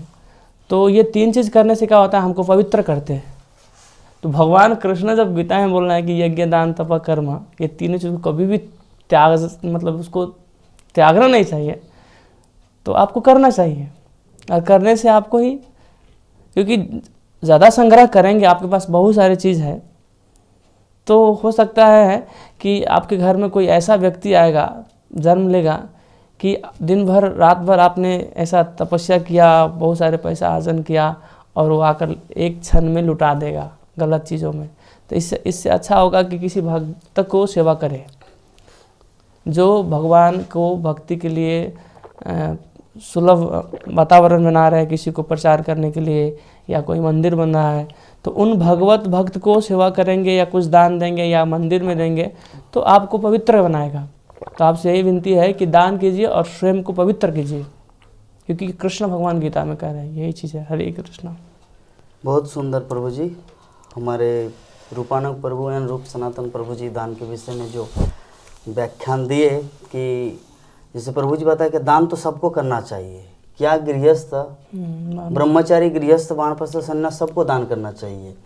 अभी विषय वस्तु है कि किस तरह का दान, क्या सब समय पैसा दान देना चाहिए?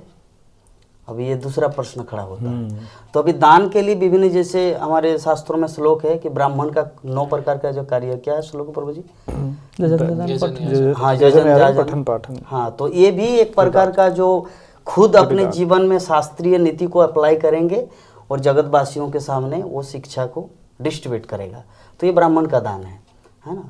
तो ब्रह्मचारी हो, गृहस्थ हो, वानप्रस्थ हो, सन्यास, हर कोई दान कर रहा है। सन्यास भी दान कर रहे हैं। क्या दान कर रहे हैं? नॉलेज, ज्ञान दान, है ना। वानप्रस्थ भी अपने आचरण के माध्यम से दुनिया को दिखा रहे हैं कि ऐसे बनना है, कैसे लाइफ को त्याग करना है। तो त्याग जो दिखा रहे दुनिया वालों को, ये भी एक मतलब दान है ना। अगर वो नहीं करेगा तो दूसरा लोग प्रेरित कैसे होंगे, है ना। और गृहस्थ तो करेंगे ही, क्योंकि वो सारा दिन भर परिश्रम करेंगे। जैसे प्रभु जी कितना सुंदर एग्जाम्पल दिया कि मान लीजिए आप पूरा बचा के रख रहे पैसा को, हाँ, अभी 50 रुपये का एक मतलब महाप्रसाद में जाके कुछ खाना है, एक मीठा, एक केक 50 रुपये का, बोले नहीं, उससे बेहतर कि 10 रुपये का समोसा खा लेंगे। क्या ज़रूरत है 50 रुपये 45 रुपये का कैरामल केक खाने के लिए? बेहतर है कि 10 रुपये का एक समोसा खा लेते हैं। तो वो जो बचा के रख रहे, तो जैसे प्रभु जी एग्जाम्पल दिए, ऐसा ना हो कि कभी उसके वंश परंपरा में कोई एक ऐसा व्यक्ति आए जो पैसा को किसी न किसी कारण रूप से वो उड़ाते रहे, है ना, और वो चला जाता है।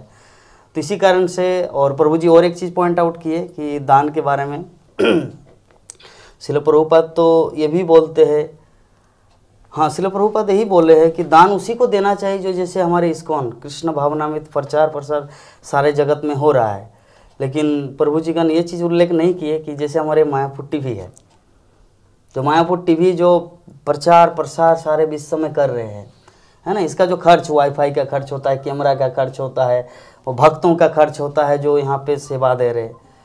तो अगर कोई भक्तगण कंट्रीब्यूट करे, ये कार्यक्रम अगर चलता रहे, तो ये भी एक सबसे बड़ी दान है, प्रचार प्रसार का दान है ना।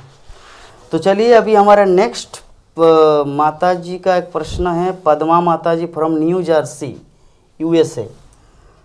हमारे चैतन्य प्रभु जी के लिए प्रश्न है कि प्रभु जी what is the important of applying tilak like you guys.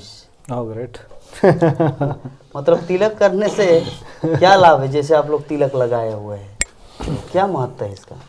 देखिए, तिलक की ये जो आप देख रहे हैं, ये 2 जो लकीरें हैं, ये भगवान के चरण हैं, और ये भगवान के चरण में तुलसी अर्पित है। तो इसके कई लाभ हैं। एक लाभ तो ये है कि एक वैष्णव जो होते हैं उनके लिए और कोई कहते हैं डेकोरेशन या फिर तैयार होना या कोई ऑर्नामेंट जो होता है वो नहीं होता है। एक वैष्णव के लिए सबसे बड़ा ऑर्नामेंट तिलक ही होता है, और एकमात्र ऑर्नामेंट तिलक ही है। तो जब हम ये तिलक करते हैं तो कई लोग, जैसे मैंने देखा कि कई बार जब मैं बाहर जा रहा हूँ, जैसे कहीं पे भी, यहाँ मायापुर में नहीं, कहीं जैसे जहाँ मैं रहता हूँ, तो वहाँ पे कोई भी मुझे देखेगा तो भगवान का नाम लेता, बोलते राधे राधे प्रभु जी, हरे कृष्णा। तो ये तिलक मात्र देखने से ही, और कुछ नहीं, सिर्फ ये तिलक देखने मात्र से वो भगवान का नाम ले रहे हैं। तो सोचिए कि कितना शक्ति है उस तिलक में। और इसके अलावा कहते हैं कि ये शास्त्र में दिया गया है कि जो ये वैष्णव तिलक किए हुए हैं, कंठी का तो है ही, जो तिलक किए हुए हैं उनके आसपास भी जो यमदूत है वो नहीं भटकते। तो देखिए कितना शक्ति है कि जो यमदूत पूरे संसार के बद्ध जीवों को घसीट घसीट के नरक लेके जा रहे हैं, अगर वो व्यक्ति पूर्ण रूप से शुद्ध नहीं भी हुआ है तो भी वो तिलक देखने मात्र से आसपास नहीं आएंगे।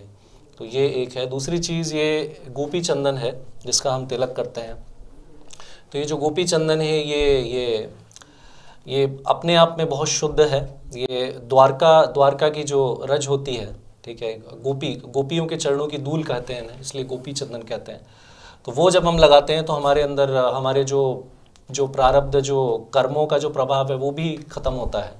तो ऐसे ये कुछ रीज़न जो मुझे ज्ञात हैं, जो मैंने आपसे शेयर किए। इसके अलावा भी आप चाहें तो ऐड कर सकते हैं। इसके पीछे ना एक साइंटिफिक रीज़न भी है। आप हंसेंगे कि इसके पीछे साइंटिफिक रीज़न क्या है। तो बेसिकली क्या है, गोपी चंदन जैसे प्रभु जी ने बताया, गोपी चंदन की ना एक तासीर होती है कि वो ठंडा करता है आपको। और वो ठंडा कैसे करता है कि जब आप तिलक को यहाँ पे लगाते हैं, जैसे प्रभु जी ने बताया, ये भगवान का चरण है, भगवान का स्पर्श है और भगवान का आशीर्वाद है बेसिकली, और चरणों में तुलसी है। और मेडिकल साइंस ये बताती है कि आपके इस माथे के पीछे ना, यहाँ पे इसके पीछे हाइपोथैलेमस ग्लैंड होता है एक्चुअली। वो हाइपोथैलेमस ग्लैंड पिट्यूटरी ग्लैंड को, और जितने भी हमारे बॉडी में डाइजेशन है, सिक्रेशन है, और आपका स्लीपिंग साइकिल है, और जितने भी different enzymes, liver, pancreas secretion होती है, वो ये कंट्रोल करता है एक्चुअली। और जब तक वो ठंडा रहता है वो बहुत अच्छा काम करता है। तो इस प्रकार से अगर आप समझना चाहें कि अच्छा इसको लगाने का मेरे शरीर पे क्या बेनिफिट है, तो इसका एक बेनिफिट तो ये है कि आपके शरीर को बहुत अच्छा रखता है, स्वास्थ्य के लिए बहुत अच्छा है। जैसे आयुर्वेद कहता है कि अगर आप गंगा में या नदी में स्नान करते हैं तो आपको डाइजेशन का प्रॉब्लम नहीं होता। प्रभुपाद भी मेंशन करते हैं परपट के अंदर। तो एक तो चीज़ ये है। और साथ में ये भी है कि जैसे शास्त्रार्थ कहते हैं भगवत गीता में, ईश्वर सर्वभूतानां हृदयेषु अर्जुन तिष्ठति। और कई जगह और जगह क्या कहते हैं, यंत्र रूढ़ानी माया, कि भगवान हमारे हृदय में, सुपर सोल। और जैसे उपनिषद एक व्याख्या करते हैं कि जैसे दो पंछी हैं, एक पंछी एक पेड़ पे दूसरी जगह कूद रहा है और दूसरा उसको देख रहा है कि कब वो मुड़ेगा मेरी तरफ। तो कहने का मतलब है कि परमात्मा भगवान हमारे हृदय में है, कि जब जीव भौतिक संसार में आता है तो भगवान कहते हैं कि अरे तू अकेला जा रहा है, मैं आता हूँ, तब भी मेरे साथ आता हूँ। तो तब भी परमात्मा रूप में भगवान आते हैं। तो परमात्मा रूप में भी भगवान हमारे हृदय के अंदर हैं, हमारे आत्मा और परमात्मा दोनों रहते हैं हम। तो जब परमात्मा रहते तो ये शरीर क्या बना, फिर ये तो मंदिर बन गया। तो मंदिर अगर बन जाता है तो मंदिर को सजावट करते हैं, बिल्कुल करते हैं। तो सजावट को कैसे किया जाता है, तो उस सजावट को तिलक लगा करके किया जाता है। तो इस प्रकार से हम 12 जगहों पे जो तिलक लगाते हैं, जो ये वाला तिलक तो जो मार्केट में दिखता है, मतलब इज लाइक अ हेडलाइट, मतलब ये तो मतलब जैसे कहते हैं ना शोरूम है, बट इसके पीछे गोडाउन भी है। तो गोडाउन के अंदर भी हमारे पास ये बहुत सारे तिलक रहते हैं। तो जैसे उसका सौंदर्य किया जाता है, उस तिलक का सौंदर्य किया जाता है। और बाकी अगर इसके बारे में जाना तो भक्ति सिंह ठाकुर ने इसके ऊपर ना 3 पेज का परपट लिखा था किसी ज़माने में कि तिलक क्यों लगाया जाता है, ये ऊर्ध्व पुंडरक तिलक क्यों लगाया जाता है। तो आप उसको भी पढ़ सकते हैं। और भक्ति सिंह ठाकुर ने भी इसके ऊपर बहुत कुछ लिखा है तिलक के ऊपर। सो ये कुछ रीजन हैं जिसकी वजह से हम समझ सकते हैं। और बाकी पूर्वजों ने बताया कि हाँ, इसको देख करके आप हमेशा संचेत रहते हैं। जैसे एक आर्मी का ऑफिसर है, अगर वो वर्दी ना पहने तो उसको लोग आर्मी का लेंगे या पुलिस वाले लेंगे उसको? नहीं। उसको डॉक्टर के कपड़े ना पहने हो तो डॉक्टर वाले लेंगे उसे। फिर उस प्रकार से यही क्वेश्चन है कि तिलक है, धोती कुर्ता है, कंठी माला है, शिखा है, ये इसकी जरूरत क्या है? भक्ति तो आप आराम से भी कर सकते हो। तो उसकी ग्रेविटी नहीं बनेगी आपकी। जैसे ही आपने तिलक लगा लिया, कंठी पहन ली, ओके, धोती कुर्ता पहन लिया, आप अपने आप को ही फील करते हो कि हाँ मैं भक्त हूँ, अभी मुझे मेरा व्यवहार बहुत भक्तों वाला होना चाहिए। तो ये हम इसलिए भी लगाते हैं ताकि इससे प्रचार भी हो और खुद भी अवेयर रहें। और जैसे एक पत्नी अपने हस्बैंड के लिए वो लगाती है, सिंदूर लगाती है, मांग भरती है, क्यों उसकी सत्ता को एक्सेप्ट करती है, वो अपना संबंध समझती है उसके साथ। तो उसी प्रकार से जब हम ये चरण लगाते हैं भगवान का, यहाँ पे ये फैशन के लिए नहीं है, ये इसलिए है कि हम ये स्वीकार करते हैं कि मैंने भगवान की सत्ता को एक्सेप्ट किया है, भगवान का दास बनने के लिए मैंने एक्सेप्ट किया। और इसी की कथा आती है जब हनुमान जी ने अपने आप को पूरा का पूरा सिंदूर से ढक दिया था। तो ये कुछ एक इसके पीछे के रीजंस हैं माता जी। हरे कृष्णा माता जी। प्रभु जी, मेरा इस विषय में ये जो तिलक जैसे आप बताए साइंटिफिक रीजन का जी, यहाँ पे शीतलता प्रदान करते हैं, लेकिन तिलक तो अभी तो हमारा सूख गया है, अभी शीतलता कैसे? उस समय तो जब ठंडापन थोड़ा कितना सुंदर हिमालय के ठंडा ठंडा लग रहा है, अभी तो सूख गया ना, अभी भी क्या काम कर रहा है? ये एक्चुअली सूखने का मतलब ये नहीं है कि सिर्फ ये लगाया और ये सूख गया, ये जैसे रहता है, जब जितना रहता है उतनी देर तक रहता है। और अगर आपने पहले टाइम पे देखा हो ना, गर्मियों में अक्सर लोग यहाँ तक भी लगाते हैं और काफ़ी एरिया कवर करते हैं, तो पूरे इसको ठंडा करते हैं। तो वृंदावन में देखा है हमने साधु लोग अक्सर तिलक लगाते हैं। और पौपाद के भी अक्सर हमने देखा है कि पौपाद का भी यहाँ तक अक्सर चंदन रहता है, तो ये पूरा चंदन उसको ठंडा करता रहता है। और जैसे जैसे सूखता रहता है, जैसे जैसे लगा रहता है, उतना तक वो काम करता है। अच्छा, तो ऐसे काम करता है। मैंने एक चीज़ जो लेक्चर में सुनी है, आप राधेश्याम प्रभु के लेक्चर में मैंने सुना था कि जब हम तिलक करते हैं तो जो हम हरि नाम कर रहे हैं उसका ज़्यादा प्रभाव पड़ता है। ये एक एनर्जी पॉइंट्स की तरह काम करता है, जहाँ से कि आध्यात्मिक शक्ति हमारे शरीर के अंदर एब्जॉर्ब होती है। तो ये एक पॉइंट भी है जो कि कंसिडर कर सकते हैं कि हम अगर वैष्णव हैं, हरि नाम कर रहे हैं, तो तिलक अवश्य करें, उससे और ज़्यादा प्रभाव लगेगा। ये पॉइंट भी है। ये भी एक अच्छा साइकोलॉजिकल पॉइंट है ना, क्योंकि सब कुछ साइकोलॉजी के ऊपर डिपेंड है।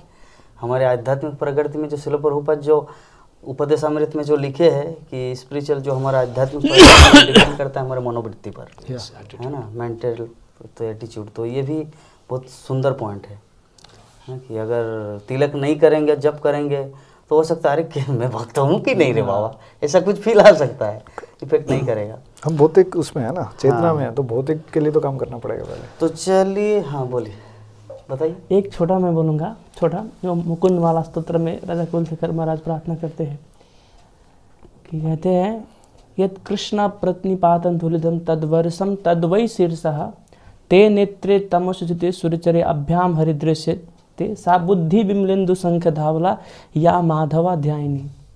इसमें उन्होंने सारे इंद्रियों को एक भक्त कैसे सजाते हैं गहना की तरह। जिस तरह कोई अगर विवाहित स्त्री विवाह से पहले जब उनको देखने आते हैं तो कितना भी कुरूप क्यों ना हो, लेकिन उनको अच्छा से श्रृंगार कर दे, उनको नाक में नथिया लगा दे, कान में बिंदी लगा दे, काजल लगा दे, और वो कुरूप से भी कुरूप क्यों ना हो, लेकिन फिर भी उसको जब श्रृंगार कर देते हैं ना तो अच्छा दिखने लगता है। तो इसको बोलते हैं माया। तो माया के कारण से लोग उसमें फंस जाते हैं, उससे विवाह कर लेते हैं। तो भक्त का भी एक श्रृंगार है, ये सबसे बड़ा श्रृंगार है। देखिए ये ना, देखिए हम जहाँ जाते हैं ना, हम लोग को सारा लोग दिखता है क्योंकि हम लोग सुंदर दिखते हैं। तो ये भक्त का गहना है प्रभु जी, बिल्कुल। ये भक्त का, जैसे महाराज कुलशेखर का प्रार्थना पढ़ेंगे ना, उनमें बहुत सुंदर वर्णन किए महाराज कि भक्त लोग ऐसे अपने इंद्रिय को कैसे सजाते हैं, और जब सजाते हैं ना तो भगवान दिखता है, अरे कितना सुंदर मेरा है, उनको स्वीकार लेते हैं भगवान। तो ये गहना है हमारे। तो इसीलिए हम इसको करते हैं। मुझे एक इमीडिएट क्वेश्चन आया कि आप जैसे बोले कि जैसे वो सुंदर गहना सिंदूर मतलब गहना ये जो पूरा ब्यूटी पार्लर में करके जो आते हैं उसके बाद माया में फंसते हैं, लेकिन शादी का अरेंजमेंट तो पहले से होता है ना, वो तो पहले से ही तो फंसा हुआ है। आप जैसे बोले कि जब वो पूरा पहन के आता है मतलब पूरा ड्रेसिंग करके पाउडर लगा के ऐसे करके लाइक दैट, तब वो माया में फंस जाता है। लेकिन मेरा प्रश्न है वो तो उसी समय तो उसका अरेंज नहीं, वो तो पहले से ही अरेंजमेंट है ना।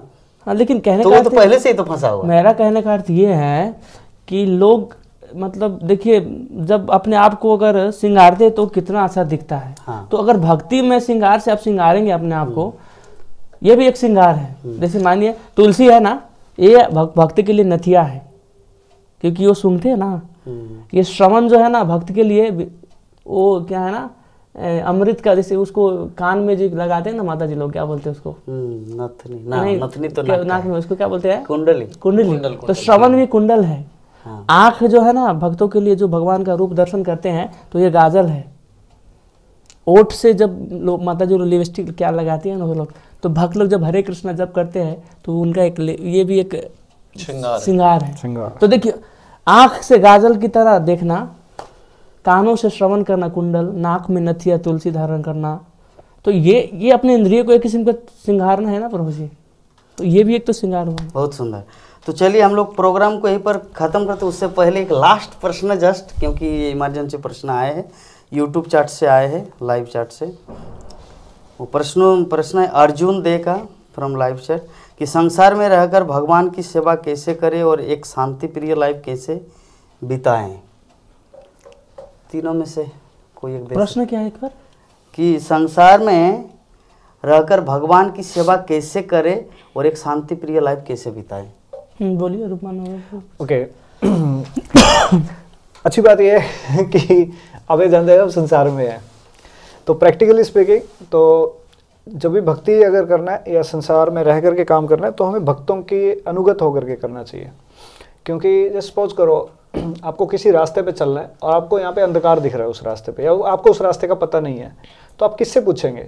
जो इस रास्ते पे जा चुका है, जो इस रास्ते पे रोज जाता है और जो उस रास्ते का पूरा आइडिया जानता है। तो अगर हम भक्तों के संगत में रह करके भक्ति करते हैं तो हमें बता पाएंगे कि अच्छा अभी आप पैसा कमा रहे हैं या पढ़ाई कर रहे हैं तो आपको ये चीज़ करनी चाहिए, अब ये नहीं करना चाहिए। या आप अगर गृहस्थ हैं तो गृहस्थ के जो चैलेंजेस हैं वो कौन बताएगा? जो आपके आगे भक्त जा चुके हैं। और इसी को हम गुरु भी कहते हैं या शिक्षा गुरु भी कहते हैं, कई जगह मेंटर, काउंसलर, जो भी जिस भी नाम से आप समझना चाहें। तो ऐसे हमें शिक्षाओं को लेकर के जो ऑलरेडी एक्सपीरियंसड है उन लोगों की शिक्षाओं को हम अपने जीवन में लगा सकते हैं। तो रीइन्वेंट ना करें व्हील को, नया कुछ आविष्कार ना करें। तो इससे पहले है कि ऑलरेडी हमारे पास हमारी संस्था में, इस्कॉन संस्था में हम कितने सारे भक्त हैं, कितने लोगों का एक्सपीरियंस है, कितनी चीज़ें हम सीख चुके हैं पिछले पास्ट एक्सपीरियंस से। तो उनके एक्सपीरियंसेस को हम अपने आप अपनी ज़िंदगी में उतार करके और आगे बढ़ें। और ये चीज़ सबसे इम्पोर्टेंट है, जो वो निरीक्षण में रखेंगे तब हम भक्ति में आगे भी बढ़ते रहेंगे, है ना। एक जो इम्पोर्टेंट चीज़ है कि हमारी साधना बहुत अच्छी होनी चाहिए। अगर हमें भक्ति सुखमयी जीवन अगर यहाँ पे जीना है इस संसार में, तो इसको बिल्कुल ऐसे समझ सकते हैं कि जैसे हमारी अच्छी साधना हमें कहाँ हेल्प करती है कि हमारी जो चेतना का जो लेवल है ये ऊपर उठता है जब हम भक्ति करते हैं। ये बिल्कुल ऐसे है जैसे सपोज करो अभी हम किसी फ्लोर पे हैं, तो अगर बाढ़ आ जाए तो बाढ़ अगर आएगी तो वो फर्स्ट फ्लोर सेकंड फ्लोर पे कवर करेगी। अगर सपोज करो मैं फोर्थ फ्लोर पे बैठा हूँ तो फोर्थ फ्लोर पे वो पानी आएगा? वो नहीं आ रहा, पानी आकर के चला गया, फर्स्ट फ्लोर पे ही रह गया वो पानी। तो उसी प्रकार से जब हमारी भक्तों के संग में रह करके हम अच्छी साधना करते हैं तो हमारी चेतना का जो स्तर है वो ऊपर उठ जाता है। और जब चेतना का स्तर ऊपर उठ जाता है तो हमें जो भौतिक जो आपदाएं पड़ रही हैं हमारे जीवन में, जो आएंगी, पक्का आएंगी, वो आपदाएं आएंगी बट वो आपको अफेक्ट नहीं करेंगी। या बिल्कुल ऐसे बाढ़ आ गई और आपको कोई हेलीकॉप्टर उड़ा के लेकर गया, तो अगर आपको हेलीकॉप्टर ले गया तो आपको पानी टच नहीं करेगा और आप बच जाएंगे। तो उसी प्रकार से जो हमारी साधना है उसमें हमारा नाम जप सुबह सुबह मॉर्निंग में ही जप करना चाहिए। आप प्रभुपाद के ग्रंथों का रोज अध्ययन करना चाहिए, जिससे हमारी बुद्धि तेज होती है। नाम जप करने से हमारा मन शुद्ध होगा और भक्तों की सेवा करनी चाहिए। तो जब हम भक्तों की सेवा करते हैं तो उससे हमें कृपा मिलता है। गुरुजन की कृपा सेवा करनी चाहिए, तब जाकर के हमें कृपा मिलता है। और इस कृपा से ही हम एक्चुअली इस भौतिक संसार को पार कर पाते हैं। हम अपने बलबूते पे नहीं कर पाएंगे, वो तो अष्टांग योग हो जाएगा अगर हम ऐसा सोचें कि हम अपने बलबूते पे जीत जाएंगे जंग, वो नहीं हो पाएगा। हमें भक्तों की सेवा करने से मिलता है। जब हम भक्तों की सेवा करते हैं तब जा करके वो कृपा मिलती है, और इस कृपा का जो आनंद है वो आनंद से आप इस संसार में आगे बढ़ते रहते हैं। और फिर तब आपको सुखमय जीवन, जो आपको प्रश्न है कि सुखमय जीवन कैसे है, तो आप हमेशा रहते हैं। क्योंकि हमारा स्वरूप क्या है? हमारा स्वरूप तो यही है, कृष्ण नित्य दास, एक्चुअली मतलब एटर्नल सर्वेंट। कोई ये नहीं है कि मतलब कि 1 साल के लिए दास है, 2 साल के दास है, नहीं, उसका हमेशा से ही दास है। तो दास्यता का भाव जब वो रखता चलता रहता है हमेशा, तो हमेशा खुश रहता है। जैसे ही वो मास्टर बनने का प्रयास करेगा और उसके अंदर कंट्रोलर मेंटेलिटी आएगी, प्रोप्राइटर मेंटेलिटी आएगी, इंजॉयर मेंटेलिटी आएगी, तो वो शांति नहीं मिलेगी उसको। तो भगवत गीता कहती है ना 5वें अध्याय के 29वें श्लोक में, यही संस्पर्श जाब होगा दुख योने वयते आदि अंतवंत कुंते नाते शिव रमते बुधा एंड शांति सुहृदम सर्वभूतानाम ज्ञात्वा माम शांति मृच्छति। ये वाला श्लोक ज्यादा अप्रोप्रिएट है। शांति मृच्छति, ये शांति कैसे आती है? जब वो समझ लेगा कि मैं किसी चीज का निरंतरता नहीं हूं, कि मैं किसी चीज को कंट्रोल नहीं कर रहा। तो कंट्रोल करने वाला भगवान भी है। तो जब भगवान इस अपने जीवन में फैक्टर लेके आता है और भक्ति भगवत करता है, तब जाकर के वो एक्चुअली आनंदमय और सुखमय जीवन जी पाता है। अदरवाइज नॉट, अदरवाइज वो फ्रस्ट्रेटेड रहता है। फिर वो कभी यहाँ फ्रस्ट्रेटेड रहेगा, कभी यहाँ फ्रस्ट्रेटेड रहेगा, कभी वहाँ फ्रस्ट्रेटेड रहेगा। तो हमें ये चीज़ समझनी पड़ेगी, हम हैं कौन और हमारा नेतृत्व क्या है, और तब जाकर के हमारी ये गाड़ी चलेगी। ठीक है, हरे कृष्णा। एक शब्द में प्रभु मैं थोड़ा बोलना चाहता हूँ, एक शब्द। जैसे वास्तव में इस संसार में कोई भी वस्तु और कोई भी व्यक्ति में इतना क्षमता नहीं है कि हमको वास्तव में सुख दे, क्योंकि स्वभावगत हम लोग शारीरिक स्तर पर सुख का अनुभव करने का प्रयास करते हैं शरीर के माध्यम से या कोई वस्तु के माध्यम से। तो देखिए, अगर कोई भी वस्तु कितना भी सुंदर आपका लिए बहुत सारे प्रसाद या कोई भी खाने की वस्तु रख दे जाए, तो कितना खाएंगे प्रभु जी आप? कितना खाएंगे? थोड़ा ज़्यादा खाएंगे तो आपको फूड पॉइजन हो जाएगा या डायरिया हो जाएगा।